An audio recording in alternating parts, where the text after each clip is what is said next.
people want to go out, you want to increase the time, and it says that too short. You cannot be a cancer, then you want to run home. You cannot be a lawmaker, then you speak to the Lord and we lay ourselves. Then you say you want to step out and then you waste your time. Nobody can be for the government economy. But when we kill people, it's not happening and it will never happen. The only thing they are there for, when last people on their government keep and say, people, don't know what more than giving 1% of what we import. But they say that over there import their family protocol in need home. Is that the person that need home and that the person Sunday people say they want there? We import our family protocol. Some people are happy because it is the time to be happy. It is no party time when the country is not better. It is every party time when the country is better.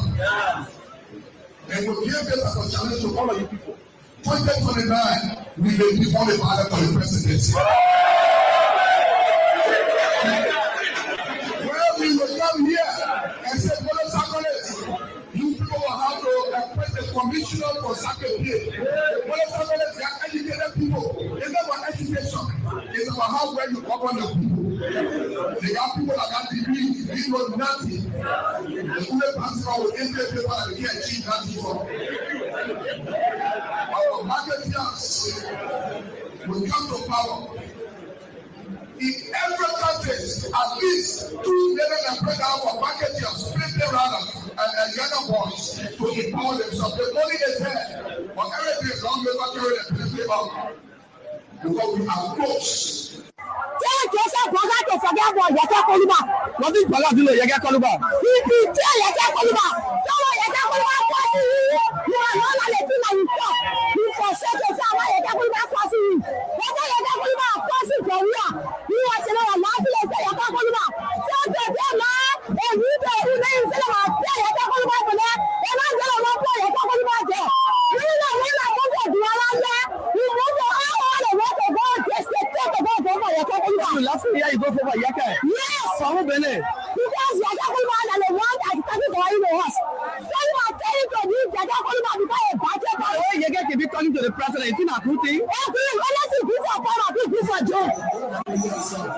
Yes. They're happy. Saying that you and my mother are not happy to you. When you are not going to betray Yaka Koluba or betray the great people in life today, Yaka Koluba are not going to be crossing. You understand?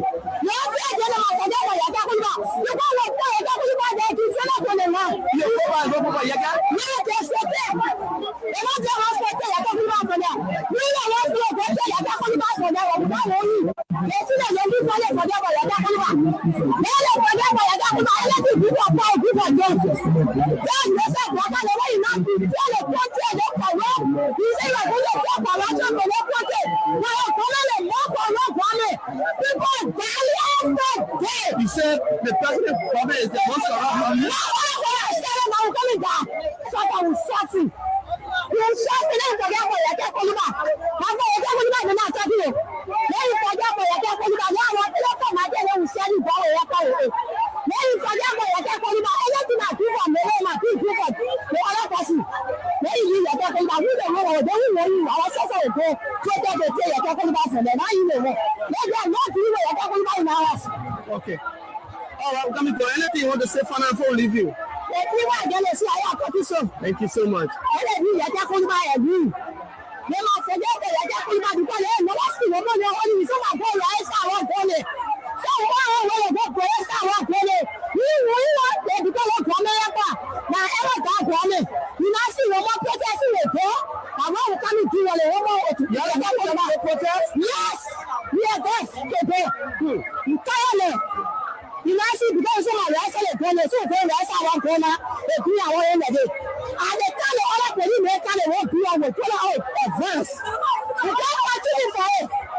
Tell me to forget about Yaka Koluba, eh? Okay. Hello. Yeah, man. I'm sorry you made mistake.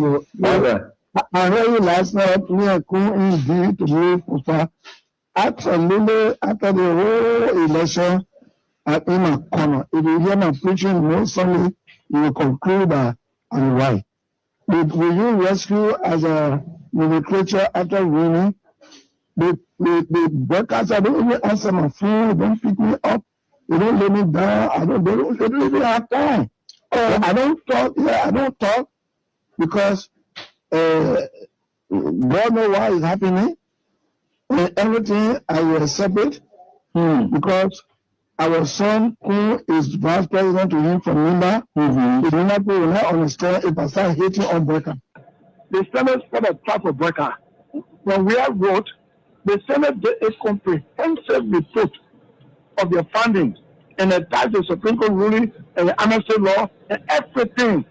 And the position statement for those commissioners who decided from February to here and said the way forward is a Panama House discussion for peace. Then when Brother come now, he is deceived by coming there, the Dillon there, Yombi there, and he's now where he's just thinking all kind of way better, all kind of thing. He want to go after people. Then, the CDC still control the lower house in the upper house. So they went some kind of way, some kind of thing they did, but they did a resolution that passed because of money crossing. Yeah. When they sent it to the Senate, then something happened, wow! All that they almost went to Yombi house, then they brought it that Tuesday morning. They didn't tell me they had it for me. Oh, then when I heard what was happening, it was remain 2 persons to serve. That was me, that was Bani, Jim Bani. Now when I went to Coon, I said, what is going on? You were here when we had some paper, and you were here with our own election.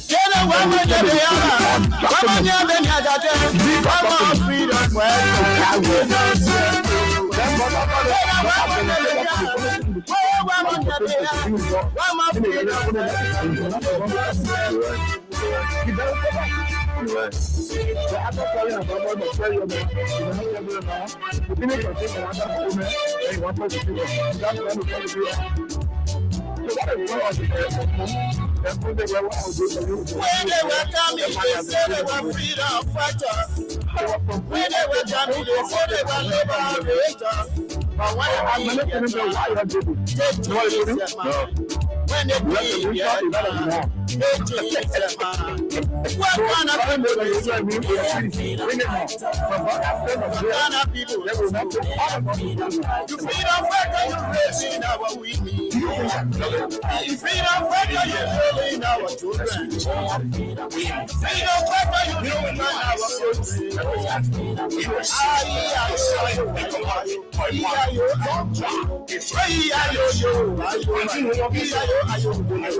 Did you think I knew, or did you think I mistook you for it? A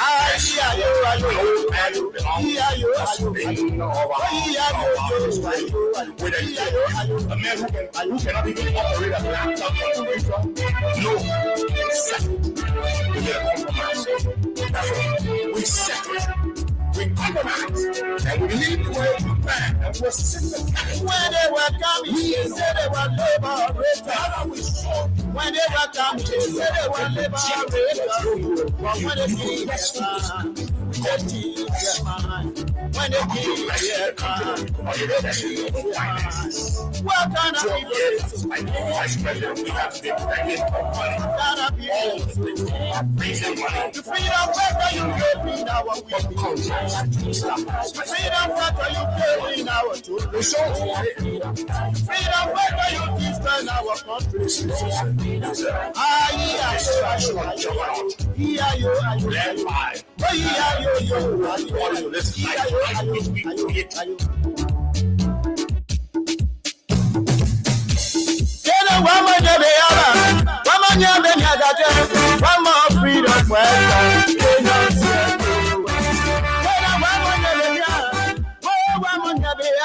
One more freedom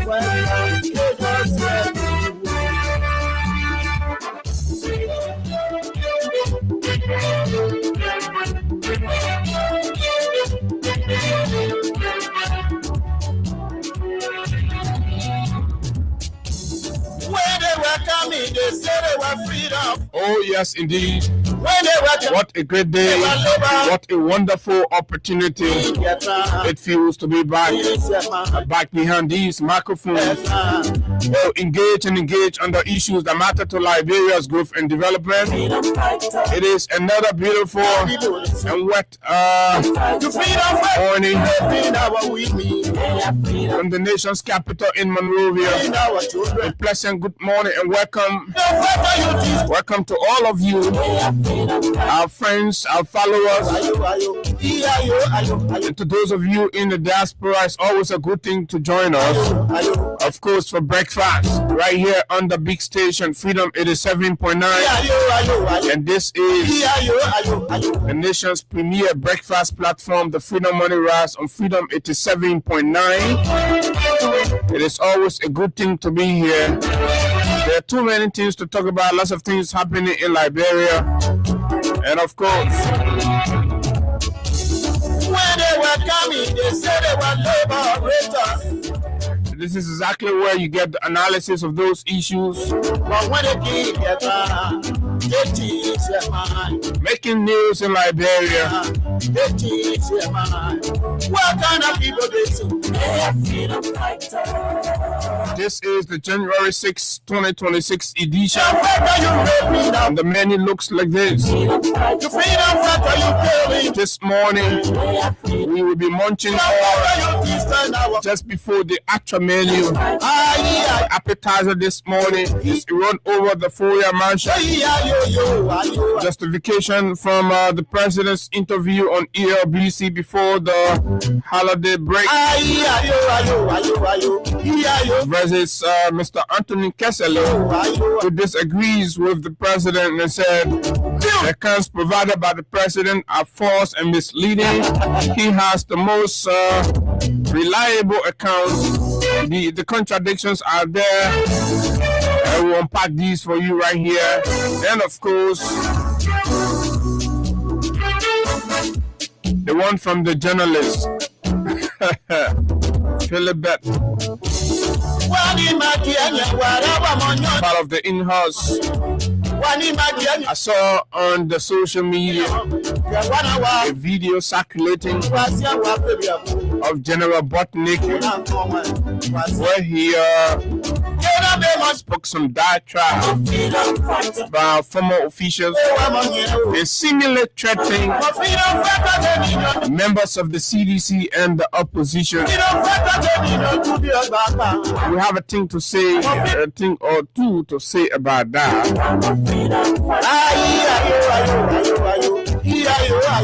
And of course, yesterday we witnessed Liberia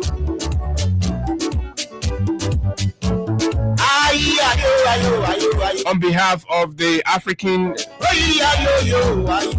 nation, the G3 group, at the Emergency United Nations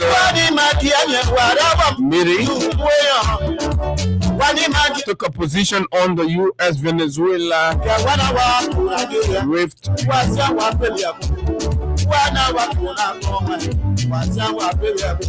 Okay. What about the Port Autonomy Bill? Lots of people are talking about that. There was this bill to decentralize the port system from the National Port Authority to give some degree of autonomy to other ports around the country.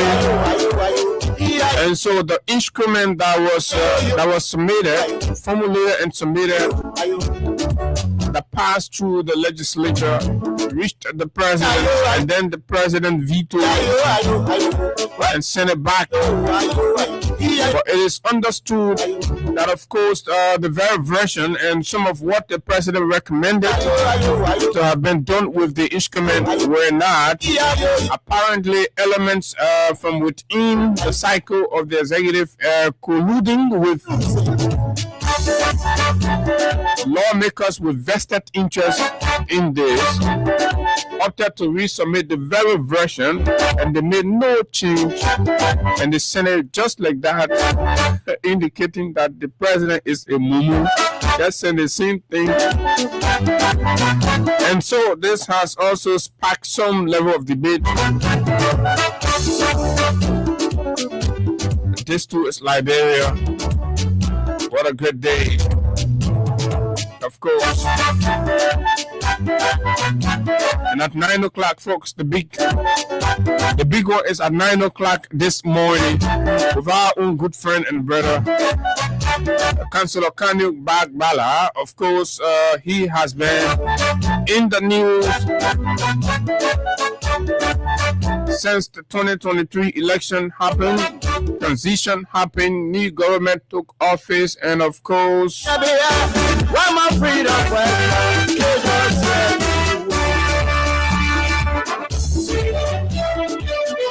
Councillor Bala decided to take a 360-degree turnaround from being the spokesman of the CDC campaign seeking the re-election of President George Manuel Weah then, on account of the strength of his deliverables and achievement for the country. Today, Kanye has somersaulted in the minds of his critics into what he himself has defined as a centrism. What is the definition of Kanye's centrism? What does it mean? How should we understand Kanye as a centrist and Kanye as a sedition? These things the public has continued to ponder over. We ourselves have had our own initial positions and all of that. So we thought to hear from the man himself, and he has graciously accepted. The interview is going to be conducted. This is not a debate. It's going to be an interview for information and education purposes. Right here, coming up at 9 o'clock on the big station, Freedom 87.9. And I know you don't want to mix it. Kanye has agreed to put his idea to test with the masses. This is an opportunity for the masses to equally and directly engage Kanye and understand from whence he comes. The shipping size of the conversation right here on the big station, Freedom 87.9. My name is Abu Sharif. It's always a good thing to be here. And of course, having conversations about all of the issues that matter to Liberia's growth and development. And yes, it is a good day. Sure, indeed. Okay. Yes, we're here. And shortly, Hagar will join us. And once Hagar joins, we're going to go. So today is Tuesday, and of course, the cash giveaway is on star 255 star 1 hash, star 255 star 1 hash. I'm told for those using the button phone, right? For those using the smartphone, star 255 star 1 hash. And in which way you stand a chance to win as much as $15,000 this morning on the show. Okay. Right here. So the menu is actually very loaded, so we have not much time to waste.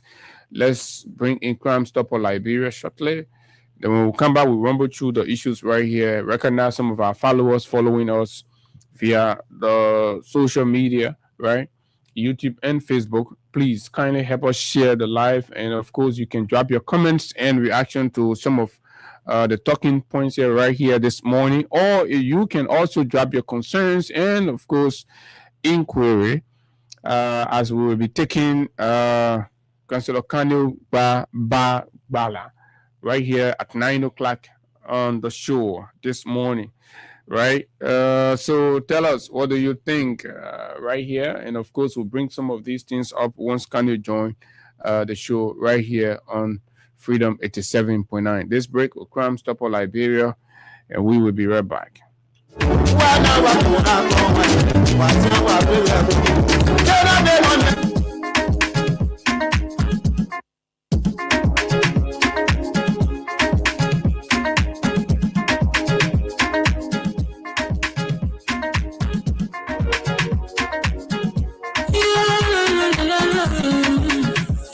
More musical.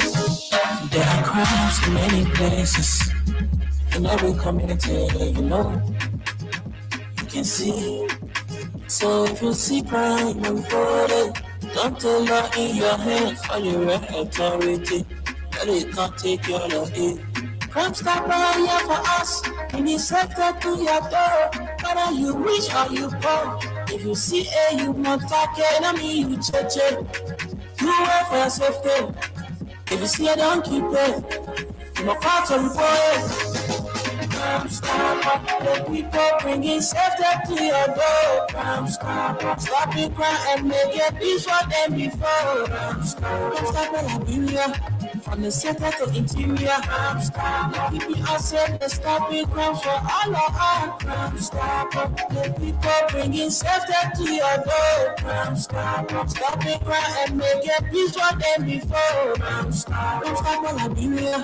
From the center to interior, Crime Stopper, keeping us safe, let's stop it, crime for all of us. Crime Stopper Liberia is your community crime fighting partner. Don't take the law into your own hands. Remember, if you see a crime, report it. This is a message from your own self, Old Man Sam Sion. Crime Stopper, the people bringing safety to your door. Crime Stopper, stopping crime and make it peace for them before. Crime Stopper, Liberia, from the center to interior. Crime Stopper, keeping us safe, let's stop it, crime for all of us. Crime Stopper, the people bringing safety to your door. Crime Stopper, stopping crime and make it peace for them before. Crime Stopper, Liberia. From the center to interior, Crime Stopper, keeping us safe, let's stop it, crime for all of us.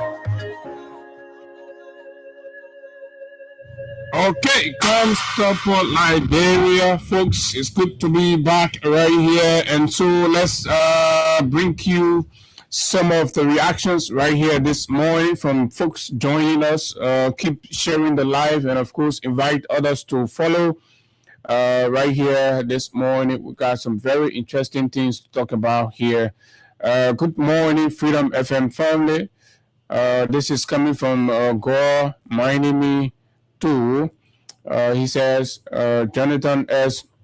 Sansua Senior, good morning, guys. I'm watching from Front Street, Monrovia. Thanks a lot. Moalu Fufana, good morning, family. I'm following from 20th Street in Cinco. Mohammed Mariama J. Sharif, good morning, Abu. I'm watching from Mamadi Diakita Intellectual Forum in Jacobtown, St. Francis Community. Okay, Roland Sua, good morning.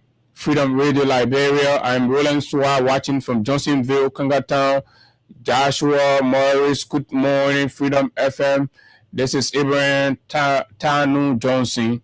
Good morning, Freedom FM. I'm following you from Bartown, Sinji District, Bomi County. Thanks a lot. I don't know how's the road condition now, whether any intervention has been made on that corridor around the Clay area there. Emmett Hammer following live from this morning from Cac City. Thanks a lot. Nathan Page, good morning, Freedom FM.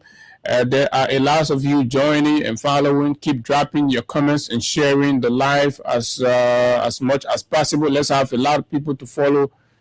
Patricia Levy Mars, good morning, Abu. I'm watching from Deville. Where is Deville? That's Deville. Okay. Amos G.S. Davis. Good morning, Freedom family. Sekou Fofana, good morning, brother. S. Atanaye Johnson, good morning, brother. Thanks a lot, and good morning to all of you as well. James Lamy is also following. Tama Jackson, Duffus King, Chris Sokolo Jr. is also watching from way there in Brown County, District Number 1, David Dean Town. Achike Do is following from Cote d'Ivoire, Thai region. You have Tamar Jackson. My name is Tamar Jackson from Chubo Old Road, District Number 10. The folks from District Number 3, you have to follow. Kanye is going to be here. So District 3, the young people and all of you have to come on and let's talk about this together. Johnson Dole. Good morning, guys. I'm watching from my New Jersey resident there. Amajala Kamara from Brussels. Of course, he is, just as many of you, a regular follower of the show, and we're grateful to all of you. Gadi OP joins from JJY Gatnesville, and this is D. Julie Nangbe. Good morning, guys. I am David Nangbe from Keba Community, Batnesville Township. Fofana King is here. You have Damoling Water, Janji Bakper. It's good to have you join us. Soup Janji Bakper from Marshall City. J. Gawulu Johnson is also following. Augustine T. Musa, Philip Morba, Augustine Musa back again, and of course Coco T. Daniel Tattoo T Tattoo, right? That's Kokolo T. Daniel T Tattoo is following from where? Way there somewhere. Adam Washington, Afra Pay, and Ziki Leo Pico, Lucky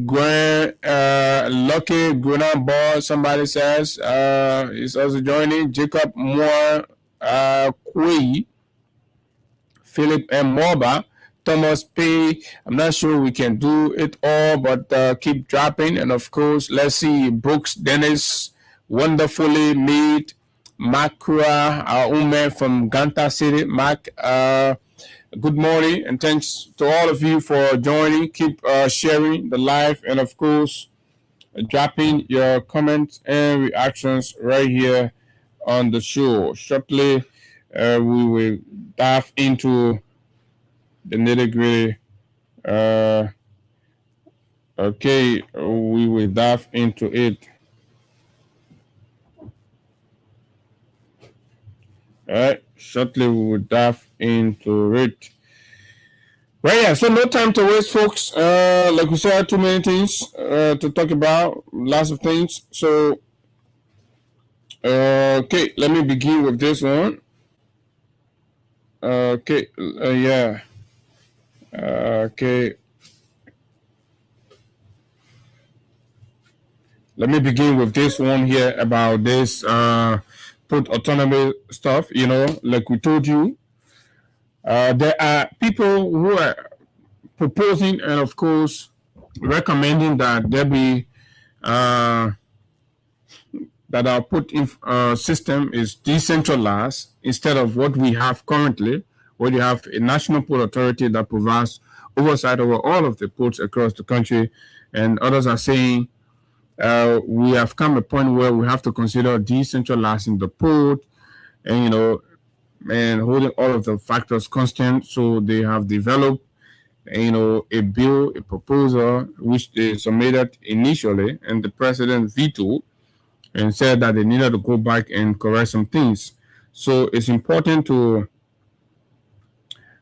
just let you know that part of what the president vetoed the first time they submitted the bill was that substantive issues on page 2 of the veto letter, and substantive issue number 6 read as follows.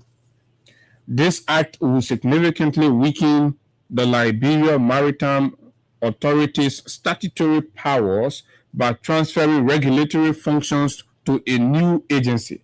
If signed into law, the act will substantially render the Liberia Maritime Authority partially redundant, right? So the law the people, when they put together, that law threatened the authority of the Liberia Maritime Authority and will partially render them redundant. So the president, in his veto, right, said that needed to be fixed, that needed to be clearly dealt with, and all of that. So did the revised act address this veto, right? As seen by many, it seems clearly that the revised act did not even do anything about the veto by the president, right? The revised act, right? So when you check it up, then you know exactly. So the Justice Minister's opinion on the port law is also important for us to look at, and all of that, right? So, 1. Furthermore, the Act's hybrid structure, resembling elements of different international governance models without adopting any single model coherently, creates a framework that lacks precedent among successful maritime administrations worldwide. The structural novelty, while not inherently problematic, requires careful justification and comprehensive planning that appears to be absent from the current legislation. That's what the Attorney General of the Republic of Liberia said. In the second part, the Attorney General spoke about the political and institutional implications. The political and institutional implications that the Attorney General found problematic with the proposal is that the exclusion of the executive from such significant legislative action also carries profound political implications that extend beyond the immediate maritime restructuring. Now, so the Attorney General is saying that the elements who intended to do this exclusively handle it at the level of the legislature. Yombly, Dillon, and Kapi, and some other people with vested interests and all of that, and they did so excluding the involvement, collaboration with the executive branch, which for him has political ramifications that are dire and extend far beyond the limit of maritime restructuring. It establishes a precedent for unilateral legislative action that could fundamentally alter the dynamics of inter-branch relations in Liberia's democratic system. When the legislature demonstrates that it will proceed with major governmental restructuring without executive consultation, it signals a shift towards a more adversarial relationship between the branches of government. So that's what the lawyer, the Attorney General of the Republic, is saying, that the lawmakers are unilaterally, deciding to institute a legal change to our port infrastructure and all of that, and the management and our maritime laws, right, without the involvement and constitutional participation of the executive. So you see, when we argue here that the country has been running in a haphazard manner, a manner that's not adequately adhering to the tenets of our constitutional democratic order, then others will be like this. But this, here is it. This is coming from the Attorney General. So at some point, you see the executive trying to do things exclusively, not recognizing, the constitutional order of ensuring a collaborative, framework in which both the executive, the legislature, and other relevant element of our democratic framework will work in a much more productive manner to serving the collective and general interest. And the reason why you see these things happen when there are extreme vested interests, right, that clearly violate the public good. This is what you have, right?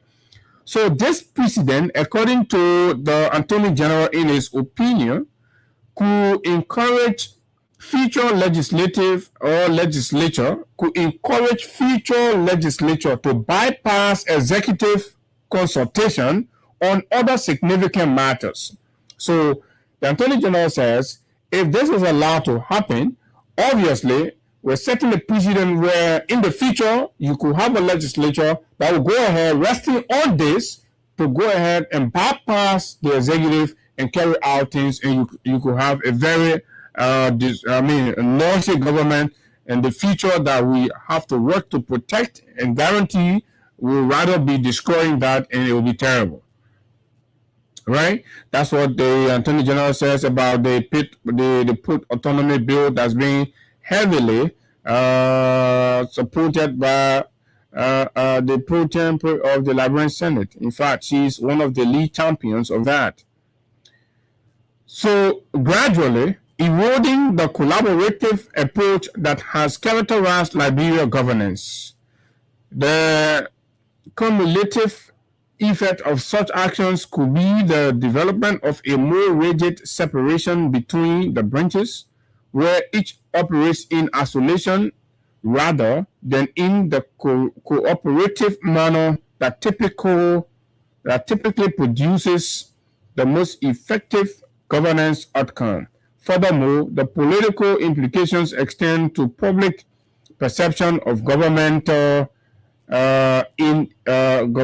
effectiveness. Citizens expect their government to operate cohesively, with different branches working together to address national issues. That's what.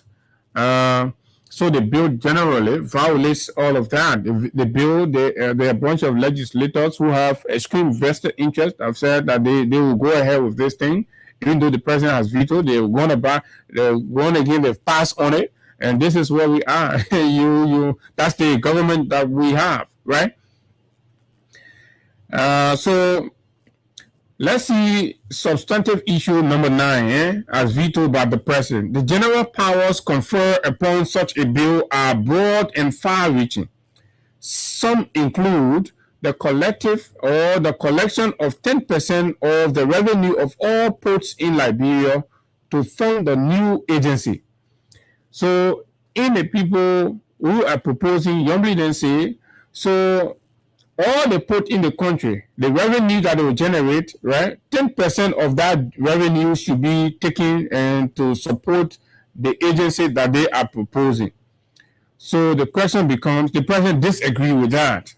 That's what they call veto. So the president says you have to correct this. We believe that this general power that has been conferred upon this bill are too broad and far-reaching. So we need to be specific. We need to be more direct and all of that, and see how we are not undermining certain elements of our structure as they exist. Did the Revised Act address this veto? Clearly, from what we've heard and seen in the corridor, no. The section of the bill, section 406 of the Revised Act, did not clearly address the president's veto. So other substantive issues, see substantive issues number 4 of the veto letter. The general powers, like we said, conferred, did not address that. Most significantly, grants the agency the power to enforce regulations of the Maritime Authority pertaining to the inspection, testing, and supervision of seacraft. So did the bill also address that? Absolutely not, right? And so the implication of executive exclusion from the legislative process, as opined by the Attorney General of the Republic of Liberia, Councillor Natu Oswald-Toure, says that while the legislature action in attempting to restructure Liberia's maritime sector may be constitutionally permissible, the decision to exclude the executive from the process carries significant implications that extend far beyond the immediate legislative acts themselves. These implications, though not raising to the level of constitutional violation, nonetheless affect the fabric of governance in ways that merit serious consideration. All right, regulatory conflict and governance risks. Councillor Natu Oswald-Toure further opined, the Act creates a regulatory framework that is internally inconsistent, conflicts with established agency, and deviates from both domestic governance trends and international best practices without adequate justification. The convergence of regulatory, operational, and oversight functions within a single agency contradicts the principle of regulatory independence and creates inherent conflict of interest that could compromise effective maritime governance. Folks, that is that, just to update you on this aspect of what is happening around the this whole issue about the port autonomy and blah blah blah. So keep following that to bring and other issues. So on yesterday, the Liberia representative to the United Nations, Ambassador Louis Brown, addressed the emergency session of the United Nations on matters relative to the situation in Venezuela, where we witnessed the overnight abduction of its president and head of state, flown out of the country, taken to the United States of America, and to face criminal charges. That process has been ongoing. So Liberia took a stand. Liberia took a position, and it's interesting. It's important for us to see where Liberia stood and all of that. So this is it. A report coming in says that clearly Liberia condemns U.S. action against Venezuela, expressed solidarity with Maduro. So Liberia has called for calm, dialogue, and strict adherence to international laws as the United Nations Security Council deliberated on the deepening political crisis in Venezuela. Delivering Liberia's statement, Ambassador Louis Brown, the second permanent representative of Liberia to the United Nations, spoke on behalf of the A3 African members of the Security Council. That's the A3 group, emphasizing concern over recent development in the Bolivarian Republic of Venezuela, including reports surrounding the detention of President Nicolas Maduro and his wife, as well as disruption affecting state institutions, etc. Addressing the council, Ambassador Brown thanked the presidency for convening the meeting and congratulated Somalia on assuming the rotating presidency of the Security Council. He also acknowledged the briefing by UN Under Secretary General Carlos and contributions from civil society representatives while welcoming Venezuela and regional stakeholders into the discussion.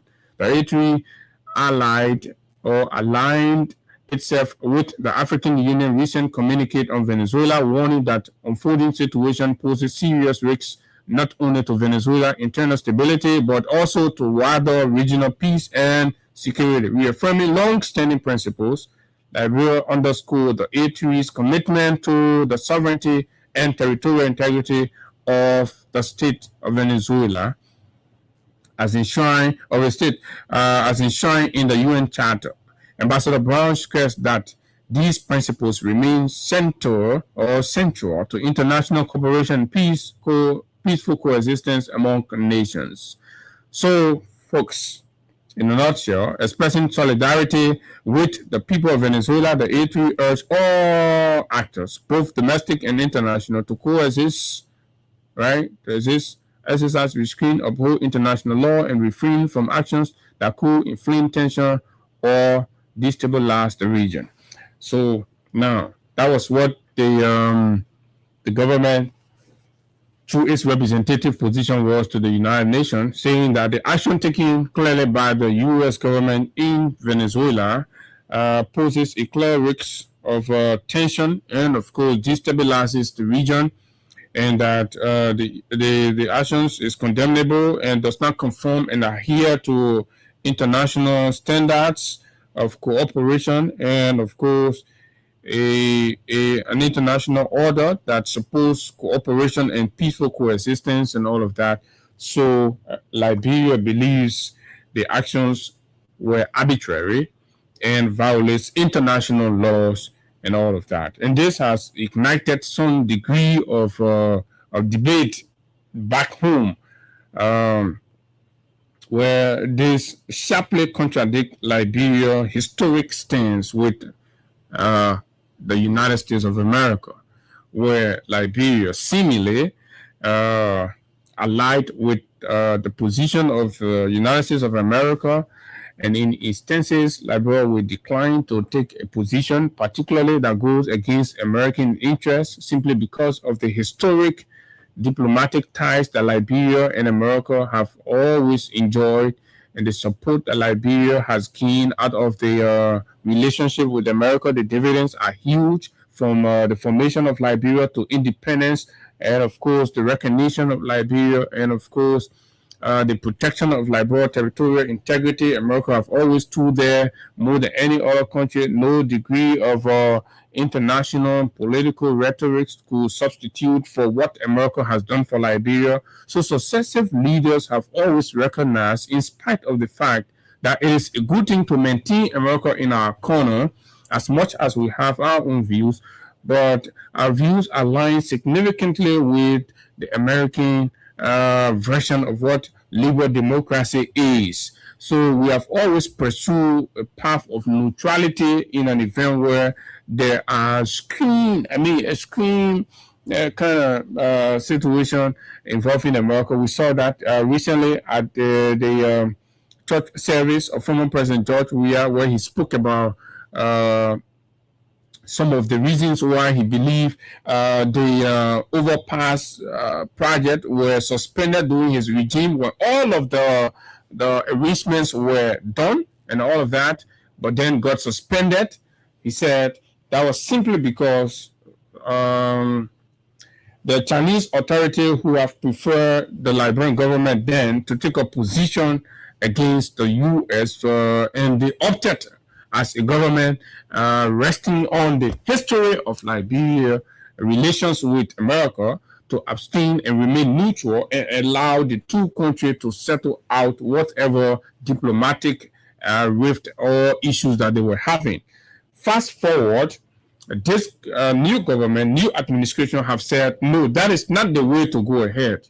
The way to go ahead is to be clear that we have listened to several commentaries from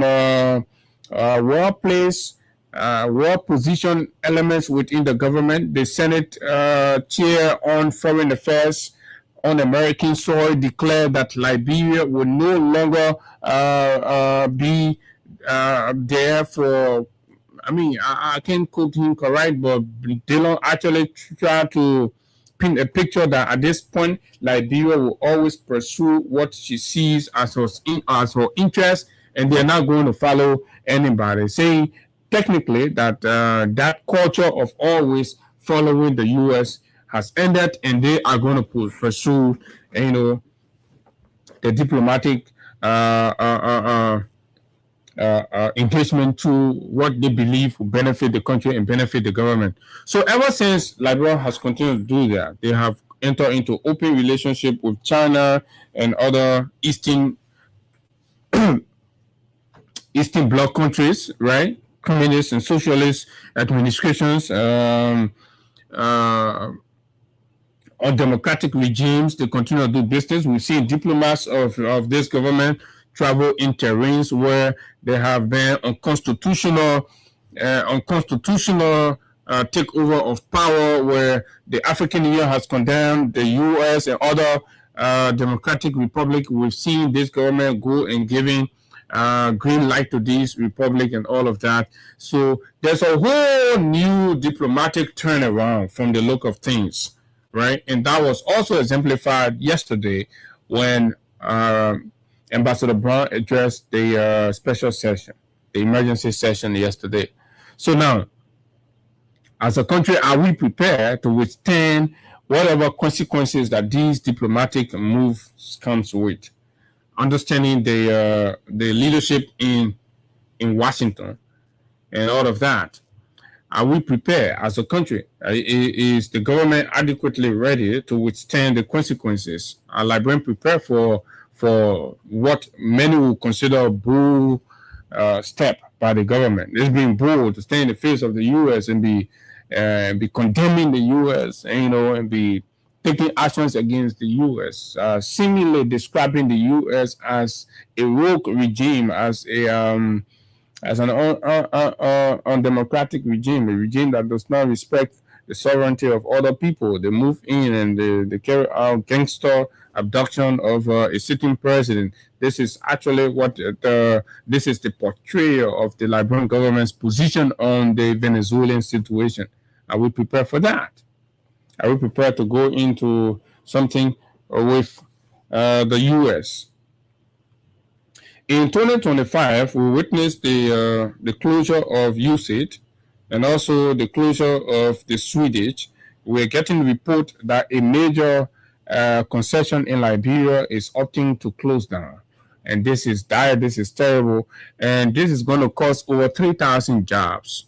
When that happened, over 3,000 jobs, we will lay our hands on all of the facts will tell you. So we are saying, while these things are happening domestically, the portrayal, the actions that are taken internationally by our government, what is it going to do? Is it going to help to mitigate or remedy the domestic challenges that we're already confronted with, or is going to further exacerbate the suffering, the hardship? Who's advising the president? I'm told the managing director of the Water and Seaward was being quoted as sounding harsh on the United States government, and different officials of the Boakai regime has come clear. It is almost clearly apparent that the position of this government is anti-America. You listen to other times. We play the statement from the head of the Liberia Broadcasting System, right, where he condemned the U.S. and called them an irresponsible partner to America, that our partnership with them, we've benefited nothing as a country. This is the position of the Boakai administration. And in politics, in diplomacy, there is reciprocity. So are we prepared? So this is it. We hold it right there. We stop it right there. So let's go to FOIA. Let's go to FOIA quickly. At 9 o'clock, folks, we'll open the phone line. At 9 o'clock, we'll be joined by Councillor Kanu Bagbala. And of course, he's going to talk to us about a lot of things right here. Probably will chip in and get his thought on some of these issues as well. This is the Freedom Money Rise. The cash giver is also active on *255*1#. The more you play, the better your chances are to win. So let's see something, folks. The president of the Republic of Liberia spoke and said some things about the FOIA project that we want to juxtapose with what an official of his government said equally about that same project. There are a lot of contradictions. So let me play the voices, and then we'll come to what the journalist also said. Right, it's important. Then we'll come to what the journalist said, so we know exactly where we are headed. This is quite an interesting thing. And folks, the debate at the Capitol building is intensifying. The push to remove the speaker is gaining traction, and of course, some lawmakers are beginning to be very, very determined in their quest to remove what they will consider a character that's not befitting of the seat of the speaker. So, but let's hear from the president when he spoke about the FOIA project. The project that you go there, there's nothing there in my name. So who's in it? That's the project that you go there, there's nothing there in my name. So who's in it? So who's there in my project? Is it funded by Liberia exclusively? It's going to be funded under the Mana River. That means. Did you listen to the president? When Tima Gilate asked him, so who's funding the project? The president said, it's got to be the Mana River Union. That's what the president said. The president is the chief validator of the Republic of Liberia. Any information is the president that comes to validate, right? So the president said that the project is funded by the Mana River Union. Okay, folks. Guinea, Australia, Cote d'Ivoire. And he's naming the country. He said Guinea, Guinea, Sierra Leone, and Cote d'Ivoire. That's what the president said. The president said Guinea, Sierra Leone, and Cote d'Ivoire are members of the Mana River Union that's funding the project. That was the question he was asked on the interview on ELBC. But it's all of it. It's on. They've been funded. Why didn't they tell you about the project? Well, you know me, they know very well I would have resented initially. Hold this. There are too many things to ponder over. As head of state of the president of the country, and of course as member of the Executive Council of the Mana River Union, the very president that says that the project is being funded by the Mana River Union tells us that the project was done without his knowledge, was done to surprise him. I don't know what reason, what interest would the Mana River Union have in surprising our president to develop or build a Mana River Union Peace Center in Foya. This is a deliberate lie. This is a classic misrepresentation. And for this to be coming from the president is shameful and is disgraceful. This is disheartening. This is absolutely despicable, right, folks? The president is a member of the Mana River Union Executive Council, right? Where that's the highest decision making body of the Mana River Union. And they have spaces where they interact, and everything about the union is shared there, and they are updated. But our president says that no, all the three presidents in the region, the other three presidents decided that they will surprise him. I don't know what he has offered the Mana River that they will just decide to surprise him and all of that, right? As if to say everybody in the country are fools. This was a blatant lie. And for the president of the country to be telling lies in this form and manner, it is only Liberia that can do and countenance and live normally with these kinds of abomination. This is an abomination for a president, an old man with over 40 years of governance experience, right? Lied about a situation. He is not even thinking about correcting the mess, the embarrassment, the shame, and the disgrace that he has brought to the country, right? But he took to a national platform and deliberately lie and deceive the country, right? How dare you sit there and say that project, contrary to what your own government, the official government of Liberia position on the project, contradicts what the president said. But wait, this is not the only contradiction. We'll come to that. Let's hear from the deputy spokesman, the deputy minister for what? The deputy minister for public affairs in the office of the president, right? Disagree and contradicting the president. So who should we listen to? Do you want a country like this? Where in the world do you see people run a country where everybody is talking differently about a situation? This is classic corruption. This is stealing. This is corruption in the highest order. And everybody is embarrassed. The president must take full responsibility of this, and the president must take full responsibility of this and give account for that. Because you know what? There are questions that the president has to answer. How do you invest millions, 10 million, and you all have to believe there's 10 million because the contradictions are too disturbing.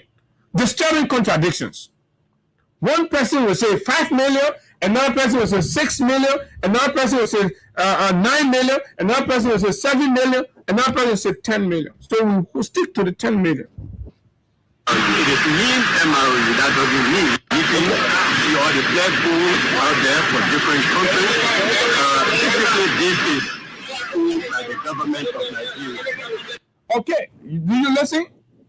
Anthony Keseli says, contrary to what the president have said, right? I've told us earlier that no, it is a lie.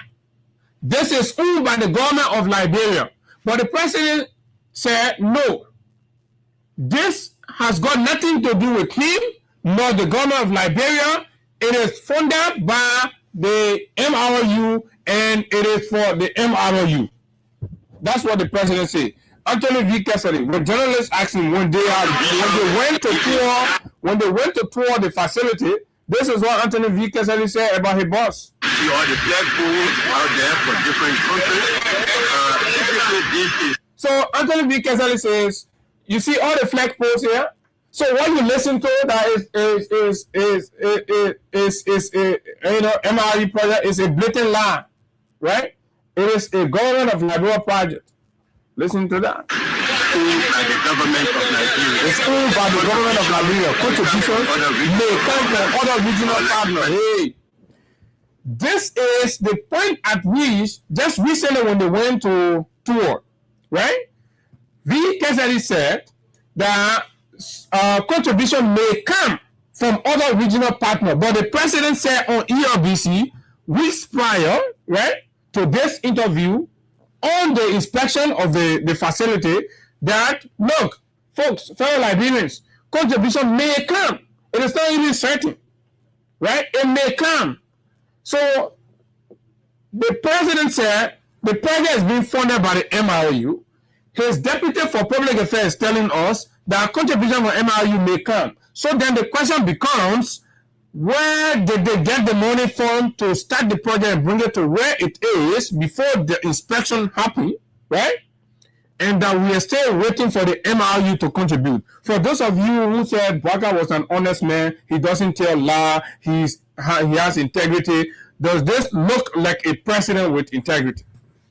Does this sound like a president that never tells lie? Right? Isn't this a lying president? Right? This is clearly a lying president. You're very subordinate, right? Are exposing the lies and deception in this old man belly. And this is what we are seeing. Listen to the man, right? They said that they will contribute. Some of them have committed to contributing. There is a speculation around that. Oh, this is built by because MRU. The president never said that this is. Hey, shut up. He says there's a speculation that this is no. It is in a speculation. Never became, especially when the president spoke to the issue and validated. If he thought it was a speculation, the president validated the speculations that it was an MRU project. Who funds the project? The funder of the project, right? Sponsors the project. And the president said it's going to be for MRU purposes, not for the government of Liberia, right? So who are you to say that the president is speculating? It means MRU. That doesn't mean it is MRU solely that is. Okay, so Anthony V. Kesani basically is trying to say that he is more educated than the president, and he understands the issues about the project more than the president, right? So you're saying, don't listen to that man. He's a dummy. He knows not what he's saying. But I'm telling you, it could be NEEM or it is NEEM MRU. It doesn't mean it is the MRU project. But the president says no, right? It is NEEM the MRU because it's the MRU that's funding the project. What is happening here, my people? What is going on? Right? I thought this is supposed to be a responsible government. Our partners from other countries definitely are contributing, but they will contribute. So you ought to see, it far and wide so people can see what's happening here and showing. This is a classic decentralization of facilities. So you can see here, the three countries are right close here. Guinea, Sierra Leone, and Liberia is here. Okay, this is it. It's getting quite interesting. It's getting quite interesting.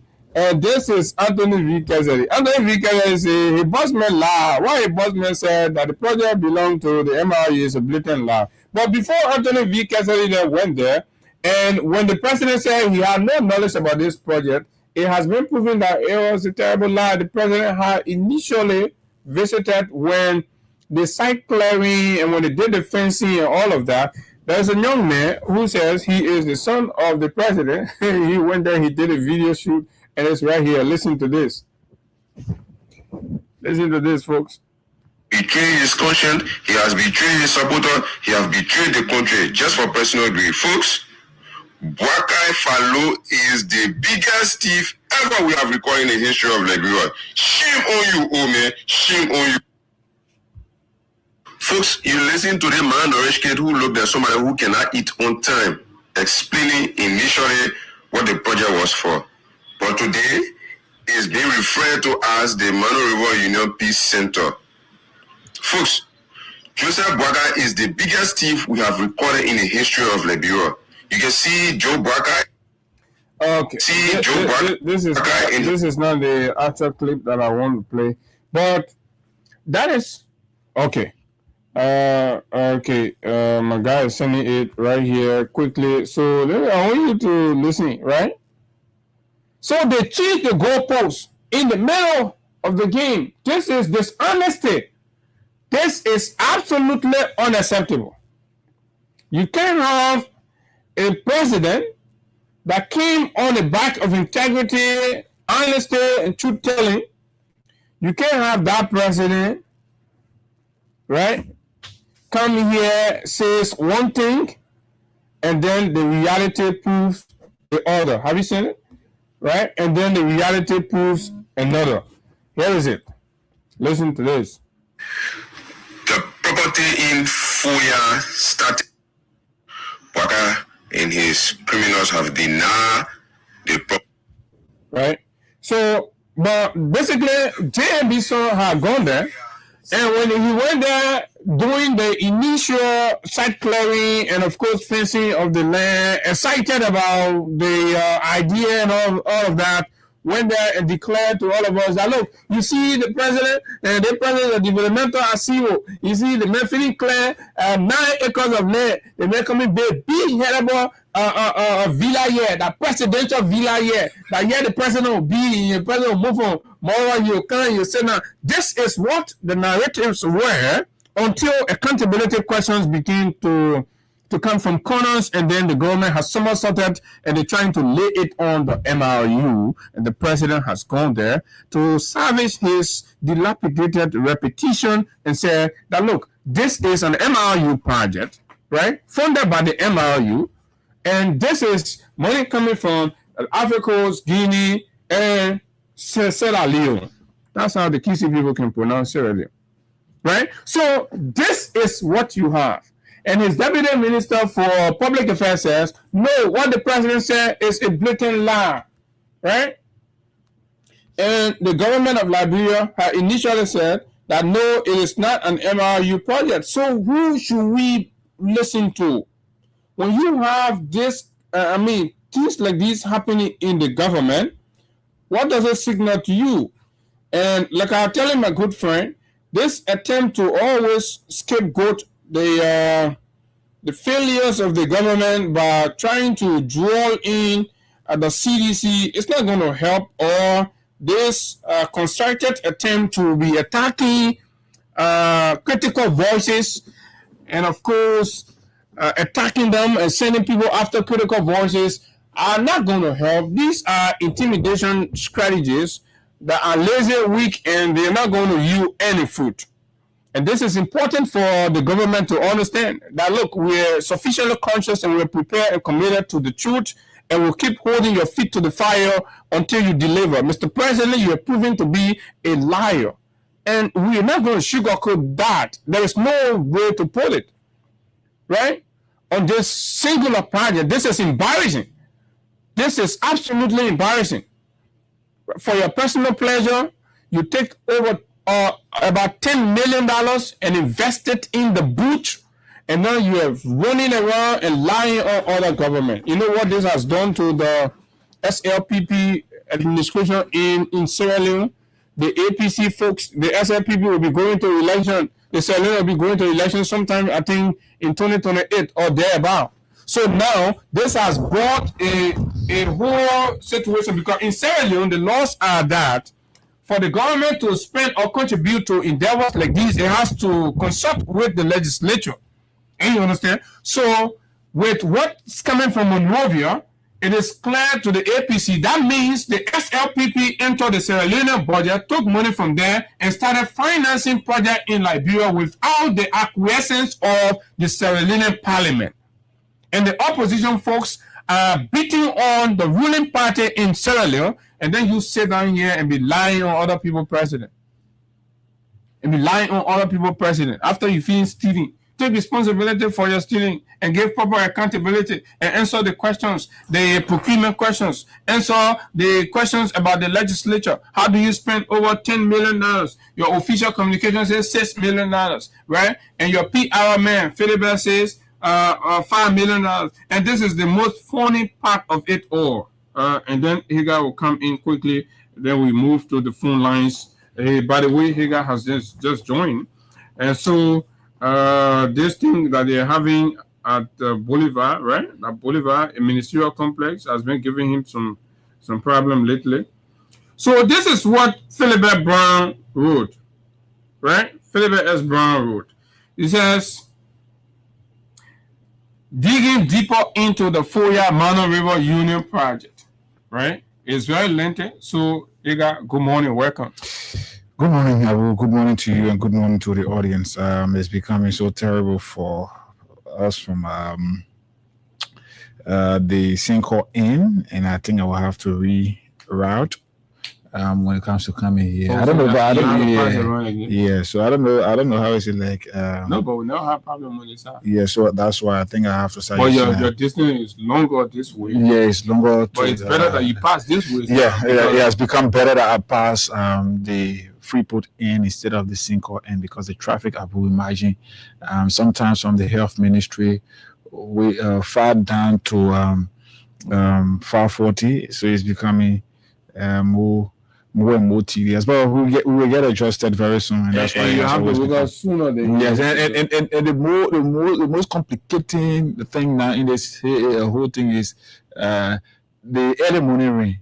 So when you are supposed to get out, the rain is there. Yeah. So when you are supposed to get out, the rain is there preventing you from coming out, and then time will catch up with you in traffic and all of that. But it's okay. We'll get adjusted just very soon. Okay. But it's good that we are here this morning. I listened to the line of conversation while en route here, and thank you for the job.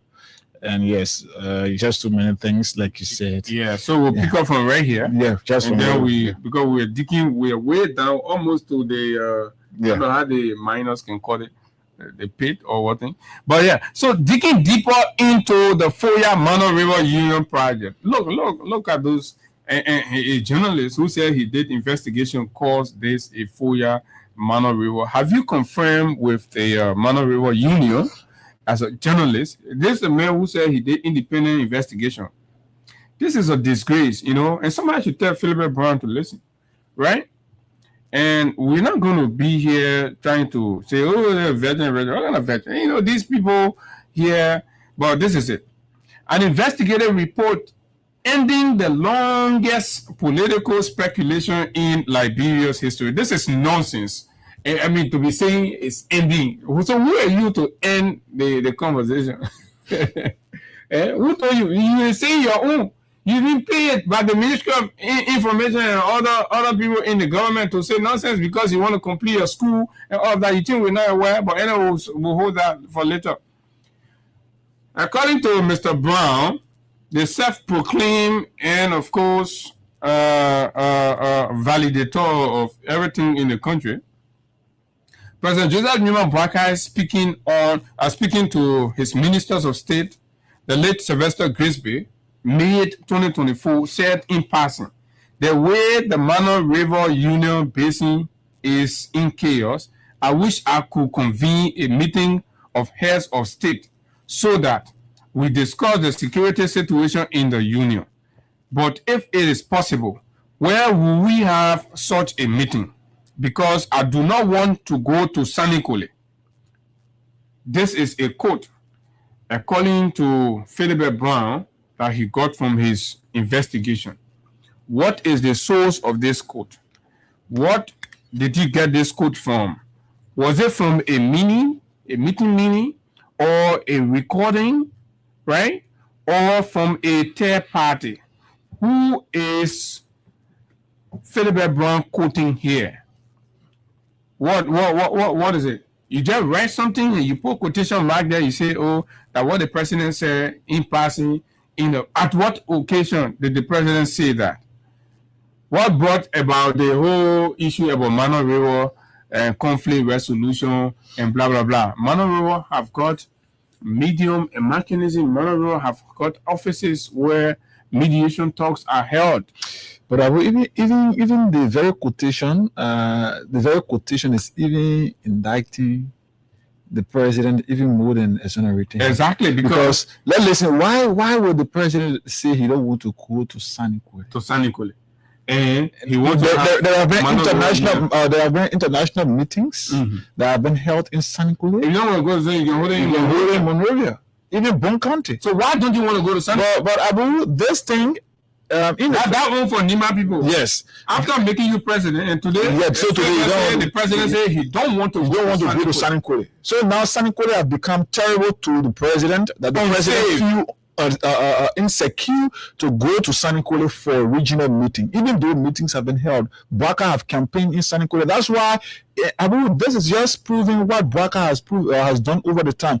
That's why since Bwaka became president, he had not felt comfortable going to Nimba to stay for even a day or two. He will always pass through. So Nimba, this negative mindset that the government and the president have about Nimba is that we can't trust these people.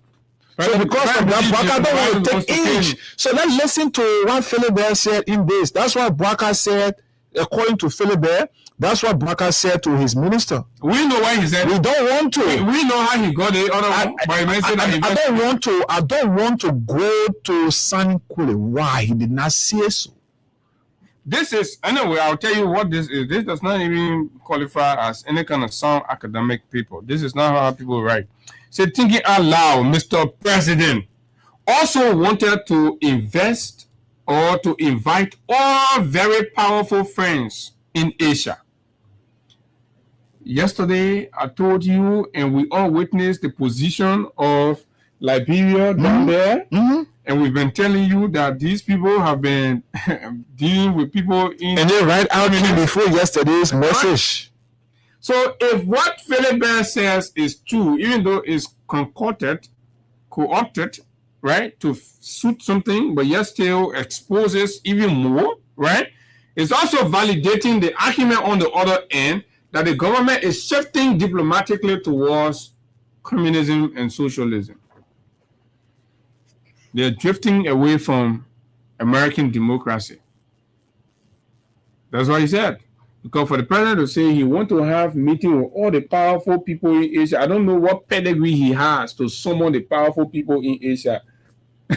What pedigree does Bwaka have to summon the powerful people in Asia? You beggar, a new beggar, passing around begging. Someone's children all did mobile money for you to survive here, and you can't sit down. But this is a terrible dress-up lie. Name withheld for security reasons, according to Philibert, to attend the Mana River Union Countries meeting if seen was possible. Because mind you, right? This is, I don't know. So furthermore, Minister Grisby listened to his boss wondering aloud. The man wondering. So Philibert said, hey, you know, when you just thinking in your head and wondering what you can do and something. So Philibert said, Minister Grisby was listening to the teleman thinking in your head. You were listening to the man thinking out aloud. So he started formulating. As soon the man get here, make listening people here. So the man listening inside Bwaka here, and he knew Bwaka was thinking about having meeting with the powerful people there from Asia and other places. So Grisby said, good, I must support him on. I've heard all the things he meant thinking about, know what they meant. So he started planning. Formulating an immediate plan of action behind President Bwaka, according to Philibert. He said investigation. So they may decide now to formulate this plan behind President Bwaka. This man who was seen everywhere Bwaka was, at his home, meeting, to the office, around the country, anywhere you see Bwaka, or they men were planning the kind of gigantic project, according to Philibert Brown, behind Mr. Bwaka. After hearing inside the man here what the men were thinking. So now, the next day, according to Philibert, he's not stating time, he's not stating date, he's just speaking, randomly. Speaking to convince the audience. Open-endedly, right? Nothing. So the next day, according to Philibert, we even know the day. he invited the president's nephew, right? So Grisby invited the president's nephew, architect Joe Moba, the recipient of the highest honor in the republic. Minister Grisby secretly revealed the president's desire and requested desire. I want you to define desire, right? Desire, right? How do you get to know people desire? Desire something. Desires have to be expressed. So how did Grisby manage to know what President Boubacar desire was, that he had to organize a plan and call somebody and tell them, this is the desire of the president? What is it? To want to, or to wish to. So this is what the president want to do. So when Grisby, according to Philibert, when Grisby invited Moba, he told the president's nephew, this is what the president want to do. That was the president's desire. This is Philibert, the government's investigative campaign. This is what the president want to do. So work on it. You, the chief engineer, award-winning engineer, national honor recipient, highest honor recipient, go and work on your uncle's desire. This is what he wants. Mr. Grisby secretly revealed the president's desire and requested Joe Moba to again join the conspiracy and to come up with workable architectural drawings and plan. The history of Minister Grisby and Joe Moba partnership and working relationship goes very deep. This is a blatant lie. Sources have confirmed to us that Joe Moba and Grisby had no deep friendship. The person who has deep connection and relationship with Joe Moba is the president. Grisby and Joe Moba only got to know each other when Boubacar became president, and they had to work together because he's the president's nephew and has been doing projects and things for the president. So he was shown to Grisby as the man to work with, and that's how Grisby used him to develop and upgrade the president home in rehab and other presidential facility. Joe Moba and his company has been the one doing it.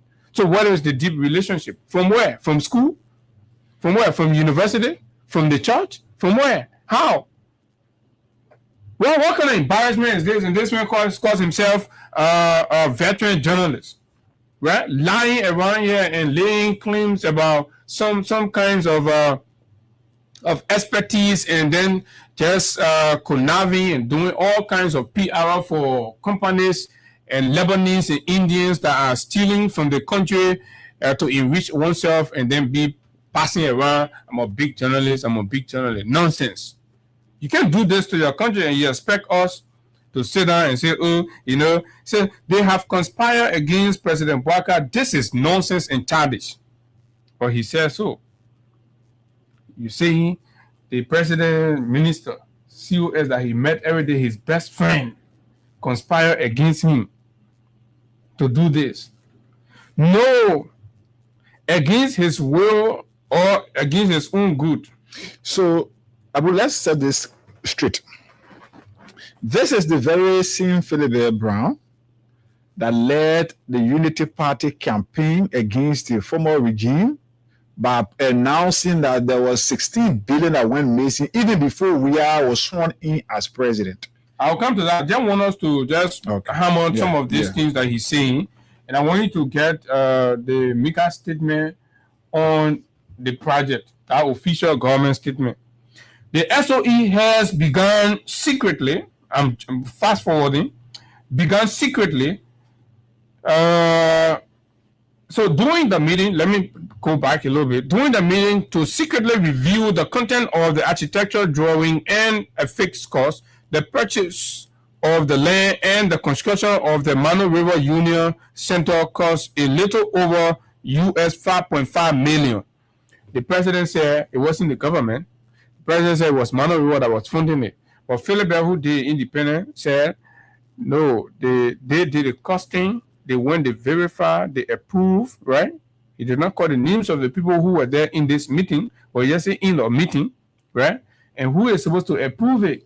When you sell somebody desire and you brought a picture, so who is supposed to say, okay, yeah, this is actually what I want. This is what I'm thinking in my head. So who gave that approval? Grisby or the president? Okay, I think we are fools in this country. Started to use shadow diplomacy in selling the ideas. Grisby, according to this man, started to use shadow diplomacy in selling the ideas. The idea to heads of state-owned enterprises. This is saying that state-owned enterprises could now have to siphon public funds, public resources, and misdirected them individually and collectively. The SOE has begun to secretly support the President Mano River Union project unknown to him. The project consists of 5 presidential villas. Imagine 5 presidential villas. When in the Mano River Union, there are only 4 heads of states. But the project, according to Philibert, had 5 presidential villas. 5 presidential villa. Let me see. The project consists of 5 presidential villas with 3 bedrooms each, an equipped presidential office, a modernized kitchen. Each presidential villa consists of 2 extra buildings to host the invited president's office staff and security details. So each of the 5 presidential villas has separate 2 units, right, for the staff and the security. Then furthermore, in total, there are 5 villas, 5 security buildings, and 5 buildings for presidential staff. After the death of Mr. Grisby, the support to the project began to stall, with SOEs not remitting their respective contributions as planned. A little over 60 containers were stalled in Turkish port due to lack of funds. Fundamentally, their SOEs have lived up to their responsibility, and the project is nearing completion. See, when Grisby died, then they continue just between when Grisby died, and smart people got to follow the trend of the project development. This is why Philibert refused to put date to these things. Because when you do investigation, you ask for date, you ask for time, you ask for event, and you record event against time. So this man is saying these things are happening in oblivion. No personality attached, no date, no time, but the thing, this is just a fictional as a piece. It does not even qualify as a structural one, right? So take away. FOIA project is, according to him, 5.5 million. The man say that 5.5 million. Government say that 6.1, right? 6.1 or 6.2 million. The president of the Republic of Liberia, Bouaka, knew absolutely nothing about the project. It was done behind his back to surprise him. Who now? The government or MRU? Because the president said that MRU. So are you saying the MRU was the one that did the project to surprise the president, or that the SOEs, or that Grisby who died? So when Grisby died and said the president didn't know about it, why did you continue on the project? The president did not know about it. 3, FOIA project was initiated by the late Minister Grisby, secretly recruited Mr. Joe Moba to help him with his plan. The FOIA project consists of 15 buildings, 5 presidential villas, 5 staff quarters, and 5 security quarters. This description is different from what the government official statement described the project to look like. But however, this is what we have. The FOIA project is a 100% Liberian-owned project, not a penny contribution from the Mano River Union countries. So Philibert himself said the president told a lie when he appeared on the ELBC and said that the project was being sponsored by the Mano River Union. I'm going to play that clip one more time. I'm going to play that clip one more time. So what kind of government are we having here? What kind of president are we having? The man who went to do the independent investigation says the president lied. So they want to make sure that's the project that you go there, there's nothing there in money. So who's doing it? So who's doing that project? Is it funded by Liberia exclusively? It's going to be funded under the Mano River. That means Guinea. Philibert says it's a blatant lie.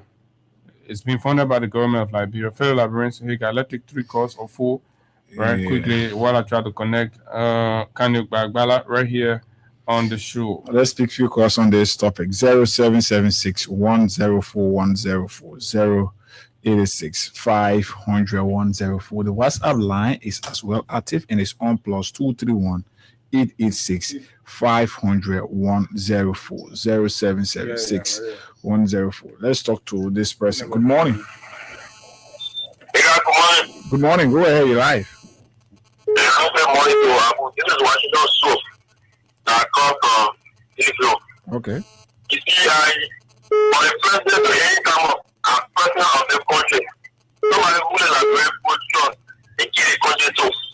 Start a million project during the country. I know he's really qualified to be president for the country. But the whole thing, they just don't want to agree that and the students are very good to be for Baka. Nobody say, look at once the new king of the president, you can see in writing there, who will believe that one? Who will believe it? Isn't that the same thing for the information, but you already know that is Baka project. If he tries to tell what the man running, there's no problem. Okay. Let's talk to another person. Morning. 0776 104 104 86 500 104. Because of time, we can just cross over now to well, because of time, we're quite sorry, folks. Like we told you, this morning we have the honor to speak with Councillor Kanu Gbagbala, who's joining us from way there out of the country this morning to be our prime guest to talk about issues of critical national concerns and all of that, his own personal role in some issues, and of course the launch of a new movement that he has, the Centrism Movement of Liberia. What is the Centrism Movement, plus other issues pertinent to national growth and development right here on the big station Freedom 87.9. My name is Abu Sharif, and of course Hagar Gonda is here together. We are going to be here straight up to 10 o'clock right here. Let me now join Councillor Gbala. Councillor Gbala, good morning and welcome to Freedom FM. It's good to have you. Happy New Year. Well, many happy New Year. Many happy returns, Abu. Also, happy New Year, Haga. Let me say thank you for the great work that you people do in advancing our democracy. As you all may know, an effective opposition is the heartbeat of the democratic process. So I think you guys are doing an excellent job of keeping the government accountable to the people, which is a good thing. I'm no stranger to Freedom FM. You know, I've been there a couple of times. You are all my guys. And I think in the beauty of democracy, it's always good to engage, even if there are different perspectives. So I'm happy to be here. I'm happy to participate.